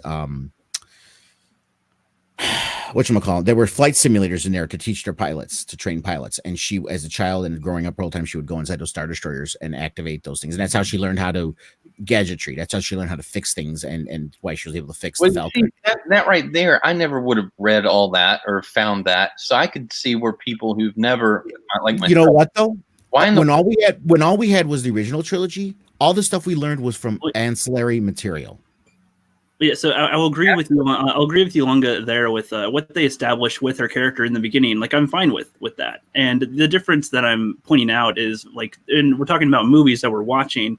You get to see Luke literally go through his changes and learn the things and go with the Force. That's where with Rey, do we really see that? Even when she's talking with Luke, he's just really just kind of talking about memories and going, hey, there's this, but we're not really learning about her connecting with anything, which is why I feel like the training isn't just important to explain why she is so strong, but that is what goes apart with the character, because in lots of other movies and genres like Karate Kid or Dragon Ball Z or anything. I agree with you. I agree with you. I agree with you on that. Kind of goes with like Luke supporting him when he gets to his final minutes, trying to fight with Darth Vader and stuff. There's more reason for us to suspend our disbelief on anything. If he's more of a noob, sure. No, because I'll agree. I'm actually okay if Rey starts out with knowing some of these skills. I have no problem with them establishing it, because that's what they're saying. That is who she is already. And then where does she go from here?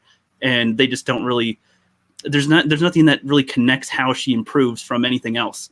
From there on. And I agree with that. Yeah, I agree with that. And to me, that's one of the flaws of the sequel trilogy. They could have did much more with her if they did a training, and not only training, they needed to show her stumble, because when you stumble, it makes the ultimate victory much more satisfying. Okay, so I agree with that. That's my main issue with it. The millions of Star Destroyers at the end with the millions of people working on these Star Destroyers in the Outer Rim and all that. How do you feel about that? The thousands and thousands. It was over 30 years. Okay, well, I'm just wondering, where the dead, undead, the zombie. I'm just curious how you feel. They're not zombies. They're Sith acolytes. They're not undead. See, I can comment on that real quick too. It's just to me, it would make more sense if it was pretty much just 30 years and they had the First Order. I got you. They established enough to make another empire, but now it seems they built another Death Star in 3 years. But it's okay, so they're saying basically by this logic, Palpatine created 3 of the biggest armies within a 30-year span. I don't know. That just seems ridiculous. And then I don't know. And I agree with the Death Star thing too. I think that was kind of dumb that they built another Death Star in a couple years in the original trilogy. That's something I'm like, one in Star Wars, and then Return of Jedi. There's another one being built already. When I'm making my criticisms too, I'm considering criticisms that I could use for the original trilogy as well. And that was something I found kind of stupid too. There could have been some other type of threat they wanted to use, but they used a Death Star again, and it was like, okay, that was a little weird. But here in a little bit, we'll be wrapping up. This is actually this conversation turned more into a good conversation, I'd say too. As far as with Star Wars, I did not think I'd be talking about Star Wars this long, because I don't talk about it that long anymore. That's Ambassador's fault. No, you're good. You're good. But thanks, Lunga. Just throw all the shade at me, dude. No, you're good. But returning, I tease. I only tease the people I like. Yeah, returning with us is the Script Doctor Bob. Welcome back. Well, Script Doctor, can I make one quick comment? Sure. Technically, Palpatine did not build 3 of the largest empires ever. He built 2. He repurposed one. Well, I don't know. So the Empire, and then the First Order, and then the Sith one. That's what I was saying. Well, the Empire was really the Republic that he just stole and repurposed. Yeah, basically, the Republic just simply converted into the Empire, and then they use a lot of the pre-existing Republic military as a stopgap until they got the proper Imperial No, military. I agree with the semantics, but the point being that he formed the Galactic Empire and then made a whole nother huge army and then also another one. And that's, he that's already has a contingency plan going in Exegol. It didn't start at the end of Return of the Jedi. Well, I mean, he I'm already just saying, had that going. regardless, that sounds more. See, my suspension of disbelief goes after you have your big empire. That makes sense. That seemed like a lot of planning. You did that. You formed the empire out of the Republic. Cool. But then you also have this other secret one, and then also another secret one going on at the same time. To me, it's like, no, there's too many. It's because you think how many people man these machines, how much material goes to it, how many people exist in this universe by now anyway, and then why do you want to destroy planets? I mean, you already seem to control how many population. Like they must have societies on each. That goes too far. When it was just the there's Galactic thousands Empire, of planets and trillions of people in this galaxy. Yeah, the Galactic Empire was made up of the people anyway, and then the rest is just extra. I don't know about that. It wasn't 3 armies. The First Order was the first arm of the Final Order. So it wasn't 3 armies. It was technically, if you want to be serious, it was 1 army in 2 areas. He had the Galactic Army, his Imperial Army, which he formed off of the Clone Wars and the Clone Troopers and conscription and the back of the Republic. And then he had simultaneously he started building his forces in the unknown regions. Okay, and that was during the Empire years, and that was his contingency plan if something happened. Then when he died, and however he was, his reanimated corpse came back, they put into action his contingency plan, which was already there was the First Order. And they kept building for the Final Order. So it wasn't 3 army. No, I understand the explanation that they give. I'm just saying my suspension of disbelief goes with the amount of people that goes with all of that. That just seems too ridiculous. We're talking about a galaxy here, though. I mean, but here's the thing: if that's the problem, then everything in Star Wars in the face at the end of a movie like that is also rather silly. I just can't accept that he wants to kill himself like that.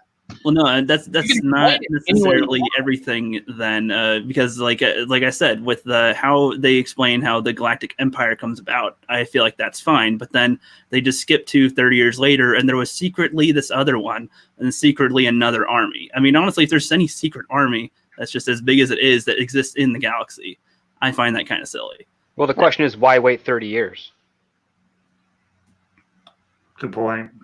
That's just unless the they were question. trying. Why Unless they were wait 30 years after the because Emperor he has was died? waiting for Kylo. Okay, that's conjecture, but no. He needed an apprentice. He was waiting. No, he didn't. Yeah, he did. It's the Emperor. He needed an apprentice. No, he didn't. The Emperor doesn't need an apprentice. He has one because he has one. He has one because he needs one to be his arm. He could get anyone to be his arm. Again, that's going against everything that was been presented. He had Darth Maul in the beginning of the prequels. He had Dooku. Then he had Vader. So he could have someone else too. But those If were he wanted to, it doesn't those have were to when be the Sith, Kylo. those were when the Sith were in the shadows. To be fair, Yeah. Before he actually took control. Well, again, but the point of the Sith is the rule of 2. There's always 2. There's a master. Well, that was made up for the prequels, but yes, that's true. But that was made up for the prequels by Lucas. But you can't say he was waiting for Kylo. He could pick anyone in the galaxy that is force sensitive to be an apprentice. Right. But he has a bone to pick with the Skywalkers. I think a better argument would be he had to build his army, but that's not what you felt like to do. Like this Again, that is my conjecture, yeah. problem.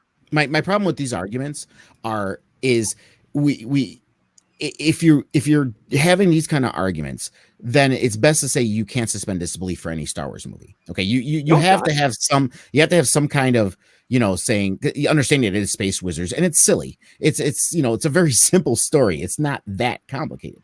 So No, it isn't. Well, so no, if the you're best going- stories are simple. It's the characters that are Yeah. complicated. And the Right, question yes. being is that what is to the best service of the character's motivation from established stories that would work to this? Yeah, I mean, because Sith are not known for patience. Right, but Lucas didn't have any character development of the Emperor at all. Well, That no, was because established the in the prequel. Emperor was originally just an allegory for the devil to be thrown off the shoulder of Vader. It wasn't until the prequels that he became a character. And to go back to the discussion earlier with regards to the battle between Palpatine and Mace Windu in front of Anakin, the question is not why is he trying to kill himself. He's not. He's there. He's doing everything in that scene to get Anakin on his side. That's the only reason he keeps force lightning himself. That is Exactly. the only reason, is to play into Anakin, to have him turn to the dark side. There's no reason for Palpatine to do the same thing at the end of The Rise of Skywalker, other than to get Rey to kill him so that he can take over her body, which is what he said wanted to do, but for some reason did not do at the actual end of the film. Other than extreme hubris. Extreme hubris. Other than extreme hubris, because he's shown that, and he really believes that his hate will win, and he thought he had the power of all the Sith behind him, and he thought that she died because she expended her Force energy defeating him. She did a Force push. Yes. He felt that the power of his hate she would give out before he did. There's nothing to really confirm that. Yeah, I don't know where that. If you're, I mean, looking at it, that's going into headcanon then. That is, yes. Well, when I'm watching stuff, I mean, we all do this. We all try to, when we're watching stuff, we're rationalizing and saying, let's see, why is this happening? You know what I mean? And we're connecting the dots based on what's being shown and expressed through the characters. Right, and those are the dots I found. Okay, that's fine. I'm not disputing that. I'm would love to be able to share that perspective for you. I did not see that. No, well, I don't expect everyone to. I mean, that's my. Yeah. Oh no, you're absolutely entitled to your opinion. I actually like that because it stimulates ideas and also creates fun conversation. Because maybe you will see something or say something that I haven't seen or experienced, and that will get me to think in that direction. And maybe I will see what you see, or maybe I will actually see something further or deeper that might conflict with that, but it's not really. Now, mind you, when I say these things, this is not me trying to defend that this is the greatest script of all time. Well, I'm not implying that at all. I'm not going to say I was satisfied with the sequel trilogy, because I wasn't. Okay, I really did not like The Last Jedi. I felt they did what they could. With this one, JJ kind of just shoved his ideas all into it, 2 movies into one, and he did what he did with it. Well, he already expressed he wanted to remake Episode 7. Yeah. So I'm not saying it's the best thing, but what I'm saying is when people say it doesn't make sense, I can point out that it can make sense. It's not canon. You know what I'm saying? It's not canon. Make a good argument for the hubris of the Emperor, but the premise of that entire sequence is that the Emperor wants Rey to kill him. Not necessarily. Yes, necessarily. No, because when he started, because here's the thing, this is when it changed, and he was pretty much a reanimated corpse. If you looked at his eyes and the way he was just the power of the Sith hanging there. Okay. The eyes does not really denote reanimated corpse, but I understand your point. Yes. During that, he said I've died many times before too, so he's not claiming he's alive. But at any rate, no, he's not. There was a turn in that scene when he realized the dyad, and then he realized he started siphoning from them, and you saw his fingers growing back. He turned from, instead of transferring the power to Sith into her, I can now just take this all and come back again. That's where his hubris comes in, because he can't let go of power. He was going to. And then when he realized he could siphon it from them and reanimate himself back to his former glory, he said, forget this. I'm taking the power for myself, which is literally what Palpatine is. I mean, even if you go to EU, which is not in this, and you go to Darth Plagueis novels. But if your argument is hubris, then he would have just sucked them dry right then, right? Yeah, and killed them. Well, no, because he wanted to toy with them.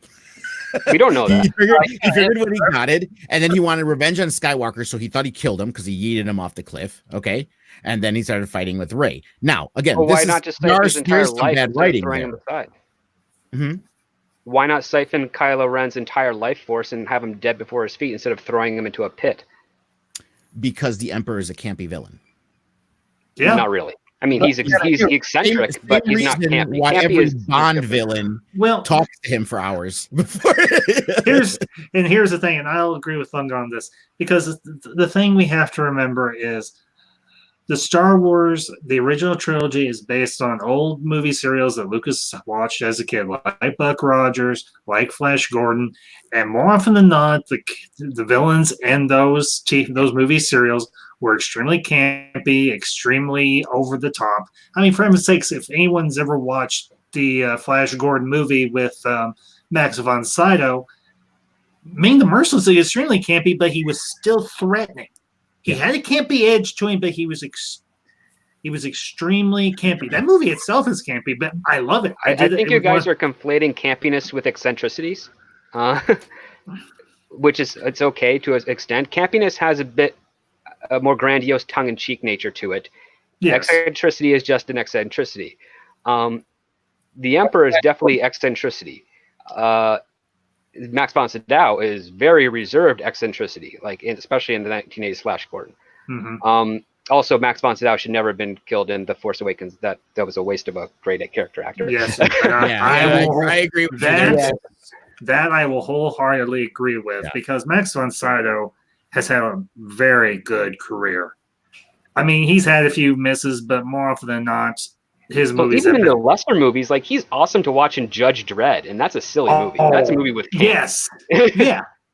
But I mean, if I'm Judge- using the word campy wrong, I mean, what I'm getting at is Grandiose. there's always a joke in all these things where the villain has to give a monologue. When Austin Powers, it's like, Dad, I can just shoot him. No, I want to play with them first. I mean, that's that's where I say that's what I called campy when I say campy, is that the villain always does something to do himself in. Oh He yeah, could like the win. Force lightning of all these starships except for his own. Right. Yeah. Right. No, I understand that concept. The question being is that we don't see him relish at all in exploiting the tragedy of Rey and Kylo for failing at that point. It's not like when he does it in Return of the Jedi to Luke, it's to try and get him to the dark side of the Force, to stimulate an emotional response to join on his side. Right. If that's what he's going to do to play with someone, it's going to be to his own advantage. When you theorize that he's doing that to Rey to humiliate them because he's already got his power and he's going to hold on to it, if he's not trying to do it to seduce them to on his side and he's just doing it just to torture them, it just seems like an empty gesture for the Palpatine's motivation compared to everything that he's done so far. He likes manipulating people onto his side. If he's going to torture them, he's going to do it quickly and kill them immediately. It just doesn't fit into the consistency of his character from the established films provided. Well, I mean, everything with the Rule of Two and everything with the Sith is they play a long game. They play a long game, and again, could it have been But he written seemed to have better? abandoned Yes. that when he wanted to kill Rey. Yeah, but I think that's where the script things kind of comes goofy, because where it gets confusing. Okay, and I'll give you this. Where it gets confusing is because we have a disconnect between The Last Jedi, even the first movie, with this movie. Okay, because does he want Kylo? Does he want Rey? Rey's his granddaughter. What does he? But Kylo is the one he's been seducing since basically birth. If you read the books, the canon books, he's been seducing him since he was in the womb. Okay, so who does he really want? The thing is the Emperor likes having backups to backups to backups, and if both of them fail, I'll find another apprentice afterwards. You know what I'm saying? Just like you said, he can find someone else, but he likes screwing with the Skywalkers, and Rey was his granddaughter. Now, again, if it was done better, if it was written more consistently and cohesive throughout all three films, it would have made more sense. And that's my biggest problem with it. I'm just rationalizing what happened in that movie. See, and that is also a failure of the film, is that the audience would have to rationalize what's in the movie. Right. No, I don't disagree. That's asking a lot of the audience, and I mean, it's always fun to have debates like these, because this is what the best part of fandom is basically different opinions coming together to share the ideas. That's the premise of how fandom is created. It's what makes it fun. But I would say, there's a lot of stuff you can rationalize. There's a lot of filling in the blanks that you can make to sort of connect the dots that have been established. As a writer myself that does this for a living, it's really a bad idea to let the audience work that hard on your own story. You do it for a living. I just started. This is my first book. It's coming out in February. So well, congratulations, sir. Thank you. I understand, and I still have a lot to learn. Like I said, this is my first one, and it's self-published. So I'm sure I'm going to have mistakes that I made in this one too, but that's okay. I get what you're getting at, and it's hard to defend it because I can't defend the trilogy because and you don't have to defend it. You can just enjoy it. You can just enjoy it or hate it or whatever. But I mean, it's not the weight is not on your shoulders to defend any movie. We're having a discussion. We wouldn't wish that on anybody. Well, and here's the thing, and this is kind of tying back into my own educational background, particularly currently, because I'm studying theology, particularly Christian theology. And one thing that we have learned is that debate is where good ideas and where great conversation comes from. And if you consider the fact that at least until I came in and everything, we spent a good 40 minutes debating the finer points of what could be considered a very flawed and very inferior series of movies, and in comparison to their predecessors. This is what Script Doctor and Lunga have said. This is where fandom is built, through debate. This is where we build the culture and everything of this fandom, is through debate. This is why live streaming and why people have put so much time and energy and enthusiasm to starting these channels on YouTube to have discussions like this. Because I'm going to be a bit hyperbolic. We are the new philosophers. We're just pop culture philosophers. I mean, okay. And again, I was like, well, maybe we'll see. I may have PhD in my name, but I'm still about $10,000 away from getting it. Here's the thing. Here's the thing. Yes, we hold the great philosophers of the ancient past in high esteem and regard, but think about this. They were guys and they were men and women just like us. They just had the time to sit around and consider all these big questions of, well, to quote Hitchhiker's Guide to the Galaxy, life, the universe, and everything. We are debating, we are philosophizing about a franchise or several franchises that we all have from one extreme to another. A love and an appreciation and a connection to. And that's true. I kind of hit on this on another stream that I was on just last night. These movies, whether you love them or hate them, depending on whichever trilogy you are on, they all explore the greater dynamics of the human nature, of the human condition. Not only that, it also tells you the best way to defeat a villain is not through a closed fist, but an open hand. Because that's what Luke Skywalker does in that trilogy. He brings his father back from the dark side, and from that, the dark side ends. And that's how you defeat a Sith, is you don't kill them because their apprentice or anyone that cares about them will just seek revenge. But if you convince them that their life choice of darkness and hate is wrong and not to their benefit, and they walk over to the light, it sort of destroys the other person's perspective of evil and then make them second guess why they were following that path to begin with. And that's how you deconstruct the dark side and make the Force, or in essence life, more moral, more on the side of light. Sorry. And I forget who said it. This was a little while ago in the chat when I brought up the concept of the gray Jedi. When they said, well, 1 minute I'm just going to be killing younglings, the next minute I'll be a defender of the good. The thing to remember is, with the Grey Jedi, they have a moral compass. They just happen to have access to both aspects of the Force. They understand that emotions are important, because the whole point of the Jedi is to, even though they say search for your feelings, they try to tell you no love. You can't, to control your emotions and not feel, basically. Yeah. You know what I mean? Other than feeling for the Force. Yeah. That felt like a mistake by Lucas when he institutionalized the concept of the Jedi. That kind of what hurt the myth of them.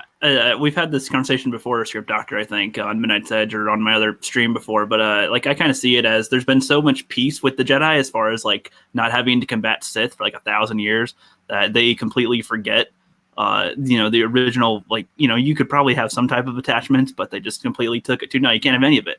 And then when they became too fearful of falling to the dark side, so they tried to distance themselves from all the temptation. First time they see a Sith, like, oh, kill it quick. That was Lucas trying to appropriate, Western Christianity into it too. They kind of made him like priests with the celibacy or monks. It would be far more interesting if every Jedi were like how we were introduced to Obi-Wan, where they're just wanderers throughout the galaxy who happen to know ways of the Force, and you just you could go lifetimes without seeing a Jedi, but you knew that they were there. And they weren't institutionalized. They trained whoever they trained as they found them, and then passed on the knowledge, kind of like I guess Saint Nicholas did during the before with Constantine and all those. But they wouldn't. Then they wouldn't be an order. They wouldn't be an order of knights. The order. I mean, yes, but like the order is cool in principle, but it also kind of takes away the mystery of the Jedi. Because again, you create an organization that is structured through an institution as opposed to a code of philosophy, which is what the Jedi appeared to have been in the original trilogy. Well, that was the hubris of it, and that's why they fell too. I mean, the Jedi became too rigid with their own stuff. Yes, dogmatic, like Palpatine said. Yeah. Well, and the other problem with the Jedi is they got too tied up in the bureaucracy of the Republic. The Republic, yeah. Yeah, and they weren't supposed to be doing anyway. Basically, and that's what stuff. Exactly, and that's why institutionalizing the concept as interesting as the Jedi was it kind of simplified things for Lucas because it gave him a point where Vader could kill all of them in that temple at that one time, and then all he has to do is just send the armies out to find them wherever they are scattered in the Clone Wars. Where and the biggest rule of screenwriting is that never make anything easy for your characters, even your bad characters like your villains or what have you. Where a more interesting approach would be there's no order, there's no structure, there's not even really a school. You just find a master who teaches you, and you go about your way. So then it's more difficult for Vader, who has to constantly seek out over the next 15 to 20 years every Jedi through the Force and take them out through that purge in order to wipe them out, because then you understand how rare the Jedi are, how special they are, why their knowledge is kept relatively secret on many planets. Like Luke had never heard of them before. Right. And he may have been on a backwater planet, but I mean, you think you would have heard something if they were as big and prevalent in the Old Republic as what we were shown later, 20 years later with the prequel trilogies. Yeah. I mean, that is the pragmatic thing to do if you're writing something just from writing's perspective. But we clearly see what Lucas's inspirations were. Like I said, we had the virgin birth. We have the the Order of Jedi Knights, which is like I said, they're like Templar, yeah, exactly. That's what I was getting. They're like the Templar Knights. You know what I mean? So there was a lot of allegories they did there and stuff from real world that he pulled into the story. He had to write the movies fast in order to use the technology he wanted to play with. And I've heard that from the horse's mouth, which when I was in college, one of my teachers got invited to go see Revenge of the Sith, the first edit, before they were doing all the final post productions. I was in the room when he got the phone call, and he was talking like, "Yeah, I'm really excited about it. If you can fly out." My teacher couldn't at the time, but I wanted to go, but he wouldn't let me. But what I ended up hearing is Lewis was like, "Yeah, the technology is amazing. I actually had to rush to get the first script started so he could play with it because it's brand new. It's going to revolutionize the world," which it did. But like that's what I ended up later finding out is that he got some of his team at ILM presented him with this new technology to insert like computer animated characters with real life characters and more green screen stuff. And he's like, "Oh, it'd be great for this Star Wars. I could do another Star Wars story and do it anywhere I want without having to, this big extreme expense of moving everything all these other places all the time and building all these sets." And so that's why he started to write the prequels, because beforehand he had no plan to write them at all. Like he was just waiting for the inspiration and waiting to do it, but he got the inspiration through the technology. And you can definitely tell in the directing style and some of the wooden dialogue that there was not as much care put into it as there was the original trilogy. He didn't reach out to many other writers or directors to do the film, and that mostly had to do with the fact he wanted to play with the toys as opposed to let the directors tell the story. Well, and I think Well, that was his biggest mistake too. Is he honestly with the prequels, and everyone knows this? He should have just produced it and hired the directors to do it. I mean, yeah, I know. But when you have those toys right in front of you, you really want to play with them. Yeah, that's why Empire Strikes Back was so bad. But we had Kasdan, and and he pushed back on Lucas on some stuff. He said, "No, and Kirshner."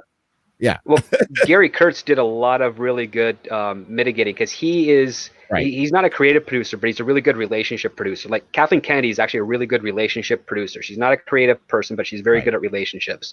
Like you say, "Hey, Kathy, I need you to get this guy on set to help do this stunt." She will go and sweet talk him into doing it and get it done. Like that was her forte. That's what she was really good at. That's what I've heard she's really good at. She's not very much that comes up with like a brilliant idea. Those are the people she works with, and then she figures out a way to get that idea to come to fruition. Gary Kurtz like that. Kasdan did some mild rewrites on Empire Strikes Back. It was mostly Lee Brackett. I have the draft she wrote. It's fantastic. It's very more Flash Gordon-y than any of the other Star Wars films. Lucas did rewrite that script like 4 times during production in order to cut down costs, and also there were missing stakes for Luke Skywalker because in all the earlier drafts, there was the ghost of Anakin Skywalker who conducted the Jedi Oath to Luke Skywalker on Dagobah with Minch, which was later renamed Yoda. So he wanted to make stakes for Luke because he left his training early to save his friends. So he just thought the brilliant idea is, what if Vader was Anakin, to show that any good person could fall to the dark side. And that's when it ended up working out. And he only told like the 2 people that he did, like Luke and James Earl Jones, Mark and James Earl Jones.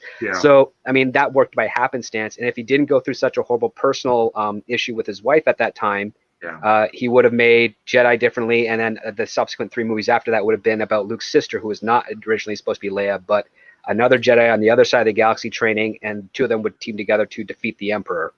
Because he was only going to be introduced in the next trilogy after that. Unfortunately, that didn't come to the case. Issues with his wife, the Directors Guild ticking off George Lucas quite a bit because he didn't want to put the director title at the beginning of the film. He wanted it at the end. And they were jerks in the 70s and 80s and a little bit in the 90s. Of an independent production company. Yep. Yeah.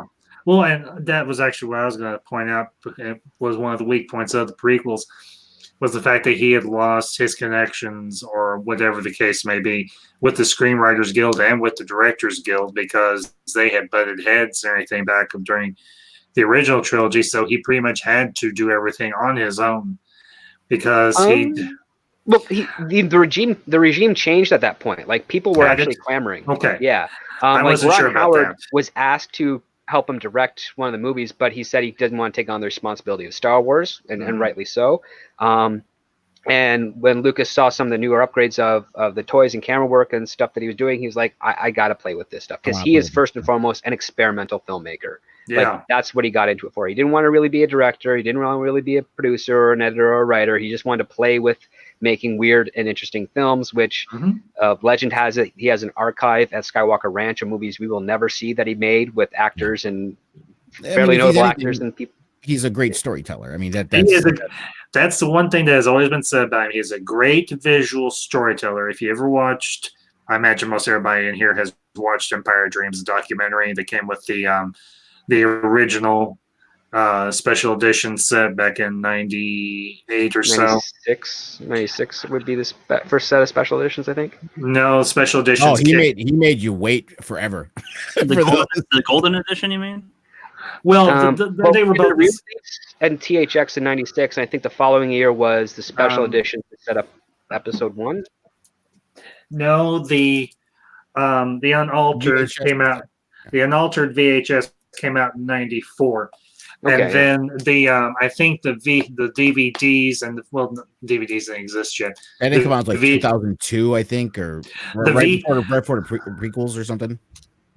I think it was right either before or after Revenge of the Sith that we finally got. It was before Revenge of the Sith, because on the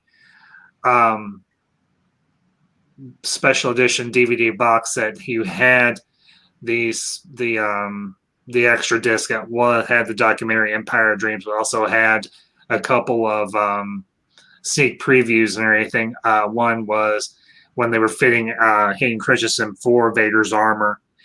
And then there was actually, I think, an Xbox demo of, I think it was Revenge of the Sith or maybe Battlefront 2. I don't remember which at this point. So, but yeah, if you've ever watched Empire of Dreams, he was very much, first and foremost, a very good visual storyteller. Irvin Kershner said as much.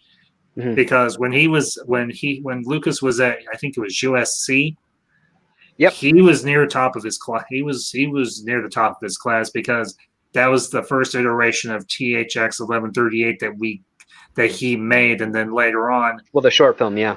yeah, the short film, and then he later on, I think it was through. It wasn't 20th Century. Who was it through? But they did he did a theatrical version of THX 1138 with I think it was Robert Duvall, maybe. I'd have to look it up. All I remember is that Francis Ford Coppola lost money out of that. Yeah, he lost. Coppola. I think they actually had a falling out because of THX 1138. No, he helped him on Star Wars. Oh, did he? Yeah, Okay, they have a good friendship. It's just that it was a little bit of a grudge because Lucas and Coppola were going to work on Apocalypse Now. Mhm. What ended up happening is, while that was getting all the bureaucracy done on the studio side of things, Fox gave Lucas the go ahead to make Star Wars, but they said they couldn't do it with this script. It has to be rewritten. So Lucas rewrote it, and then he took it to all of his friends. So Scorsese, Coppola, Spielberg, they all took a crack at it, helping him refine it and rewrite it, and eventually became closer to a shooting script. They shot it. Then the first couple edits were not very good, and then Marcia Lucas decided to completely re-edit the whole thing. Yeah. Made it more streamlined, cut about 40 minutes out. John Dykstra got really ticked off because a lot of his technology that he invented for it was not end up used in the final cut because it just didn't translate well.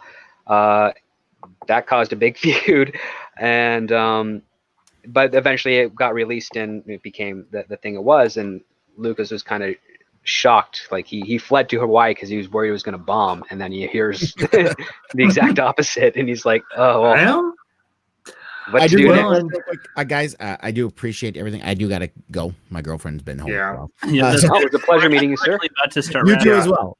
It's nice to speaking to an industry Sure. professional. I appreciate your input, sir. And Lunga, you have a new sub. Thank you very much, Ambassador. You're welcome. Thank you, guys. I appreciate the time, and we'll talk to you guys later. All right, no problem. See you around. See you later. All right, and with that, we are going to wrap up soon. But do you guys have any last thoughts on anything? Any last things you want to bring up? Script, do you want to say something real quick, and then I'll wrap up. Well, wrap up. No, I just want to say I liked Daddy Dark Daddy. You call Lunga for short. Yeah. Or some people he's a call cool him. guy. He is. Yeah, he's good. The only thing I want to say is just a couple of quick plugs. This weekend, I think most likely Saturday, I'm actually going to be doing a OTS Star Trek movie live stream. We're going to be covering 2, 3, and 4 to kind of wash the bad news of Picard out of our brains. So if anybody, Star Trek trilogy, okay. the unintentional trilogy is what it's called because it was never intended to be a trilogy, but it turned out to be one. I think it's actually a pretty darn good one. Me too. Me too. Yeah. So if anyone in the chat or any of you fine gentlemen want to be on the stream or anything, I will just shoot me a DM. I think Script, I think I'm subbed to your channel. I'm pretty sure I follow you on Twitter. I know I'm subbed to your channel. I don't know about the Twitter thing because I'm still bad with that. That's okay. You can find me on Twitter at Rogue5778. Everything is it's spelled the same as like Rogue Squadron from Star Wars. The other thing is I'm going to do another live stream. I might do it I might try and do it tomorrow. Just depends on time. I've got a couple of things family-wise I've got to deal with. But I'm going to be wrapping up my character discussions from Babylon 5 before I move into the next phase of my Babylon 5 Chronicles. Anything, and I'm going to be covering Marcus Cole, Lanier, and Vera Koto. Those are my last 3 characters. I think I want to do this as a live stream because every other one I've done thus far has been a recorded video, and I want to try something different. But I just want to say to everybody, to Rookster, Flip Doubt, Fanscene, everybody in the chat, it has been a pleasure as always. Thank you for the time, fellas. I, as always, deeply appreciate it. And y'all are awesome. And I'm going to sign off now. So until next time, this is the Ambassador signing off. All right. Thanks for coming, buddy. We'll see you around. Later, guys. All right. And so, Fanzine, the Knight Ambassador. Yes, sir.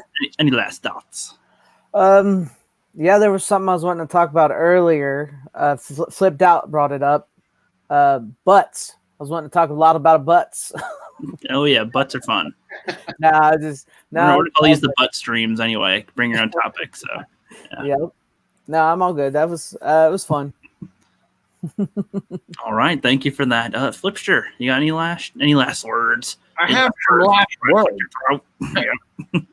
No, it's always interesting to get the other side. You know, I really got struck sideways by that whole line of thinking, because I'm surrounded daily by people who think completely differently and see things in, I guess, more linear than I expected. And you guys are all right. I listened very intently. Script Doctor, you are a master. I would like more. I'd like to know more, so you must teach me.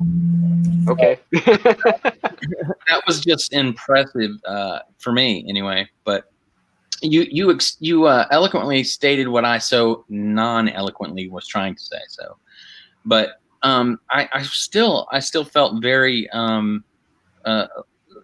interested in the other side's opinion, DeLunga's opinion, and to see how he saw it. You know, I didn't see those things, and I would say I still don't see them that way, but I can see where someone would. So it was an enlightening stream, and I enjoyed it.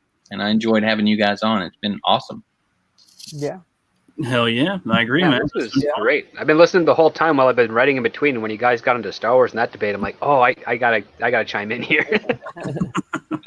Yep, I saw that. And yeah, subscribe to Darth Daddy Lunka, subscribe to the Script Doctor, subscribe to Fallon React, subscribe to the Ambassador, and subscribe to Teresa Martin and the Atlantean.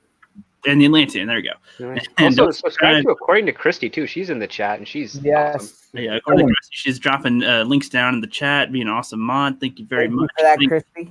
And Fanzine as well. The other mod brother over there was doing that earlier. Thank you. Yep. Thank you over Easy Mode, Shellback. Yeah, the Ambassador. There's quite a few people in here tonight. Who else is in here? Alphamore, George. I call them Doritos because that's easier. Daytona Falls.